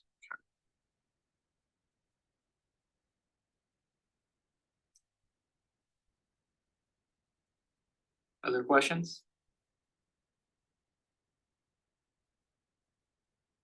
It's your last chance to ask a tough question before dinner. Over the past 10 years, the stock has returned a whopping 1%, minus, not including its dividend. Does that make you feel confident investing in a company that's gone nowhere in 10 years? We're recommending a hold. So, I mean, 10 years of no return besides dividend, and the dividend yield right now is 6%, but it wasn't 6% a year and a half ago when the stock price was $60. It was probably more like 2%. You feel that this is still better than selling and buying something else, even an S&P 500 fund? That's tough because obviously the S&P 500's returned a lot more over the past 10 years. But if you're looking snapshot wise and say we take us back to when the world pandemic, Pfizer's up almost 100% in 2 years because of their COVID sales. And you look at that and you're like, wow, I wish I would have sold my S&P 500 fund for Pfizer. And then obviously those sales have dropped off and, you know, hopefully we're not expecting another world pandemic anytime soon. But it's just, it's a timing thing also, but it's tough to say. Related to this, why are you paying like 3 times this stock is recession? What's the reason to say that? Just because with pharmaceutical companies and especially with Pfizer, they do primary care and specialty care. So if it does come to a recession, it's essentially you go to the doctors or you die. And to put it blatantly, so I would say it's recession proof just because people are gonna go to the doctor no matter what. And Pfizer having that segment there really does help them stay recession proof. And especially in a time like this when the COVID-19 vaccines are really going down and that primary care is really holding them up right now. I just think that personally, like I said again, to put it in layman's terms, in a recession, you go to the doctor or you die. It's just, when it comes to that. And it's just in comparison, like a lot of companies will rely on high sales and in a recession, sales will go down because consumers will have less money. Whereas with Pfizer, the sales for it aren't really gonna drop off as much because it's just such a need. Yeah, this is sounds good argument, but there's recession in every event, not only through COVID, which is strong support why this is recession proof, but there are also like 2008, which is nothing related to Pfizer. And so easy evidence and strong evidence you can find, just look at what's the beta of this stock. I don't know it off the top of my head. The beta, I think, Based on, we looked was 0.8. Oh, yeah. yeah, it's less than It's 1, right? below 1. So that's the, it's recession proof. That can also answer that question. Is that good, better than SP 500? It should be performed lower than SP 500 because it's bigger, right? If you read that one.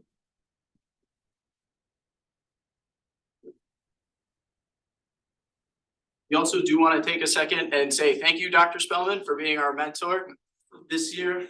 It was very enjoyable having you as our mentor, especially for you taking an hour to 2 hours out of your time of your day, your very busy day,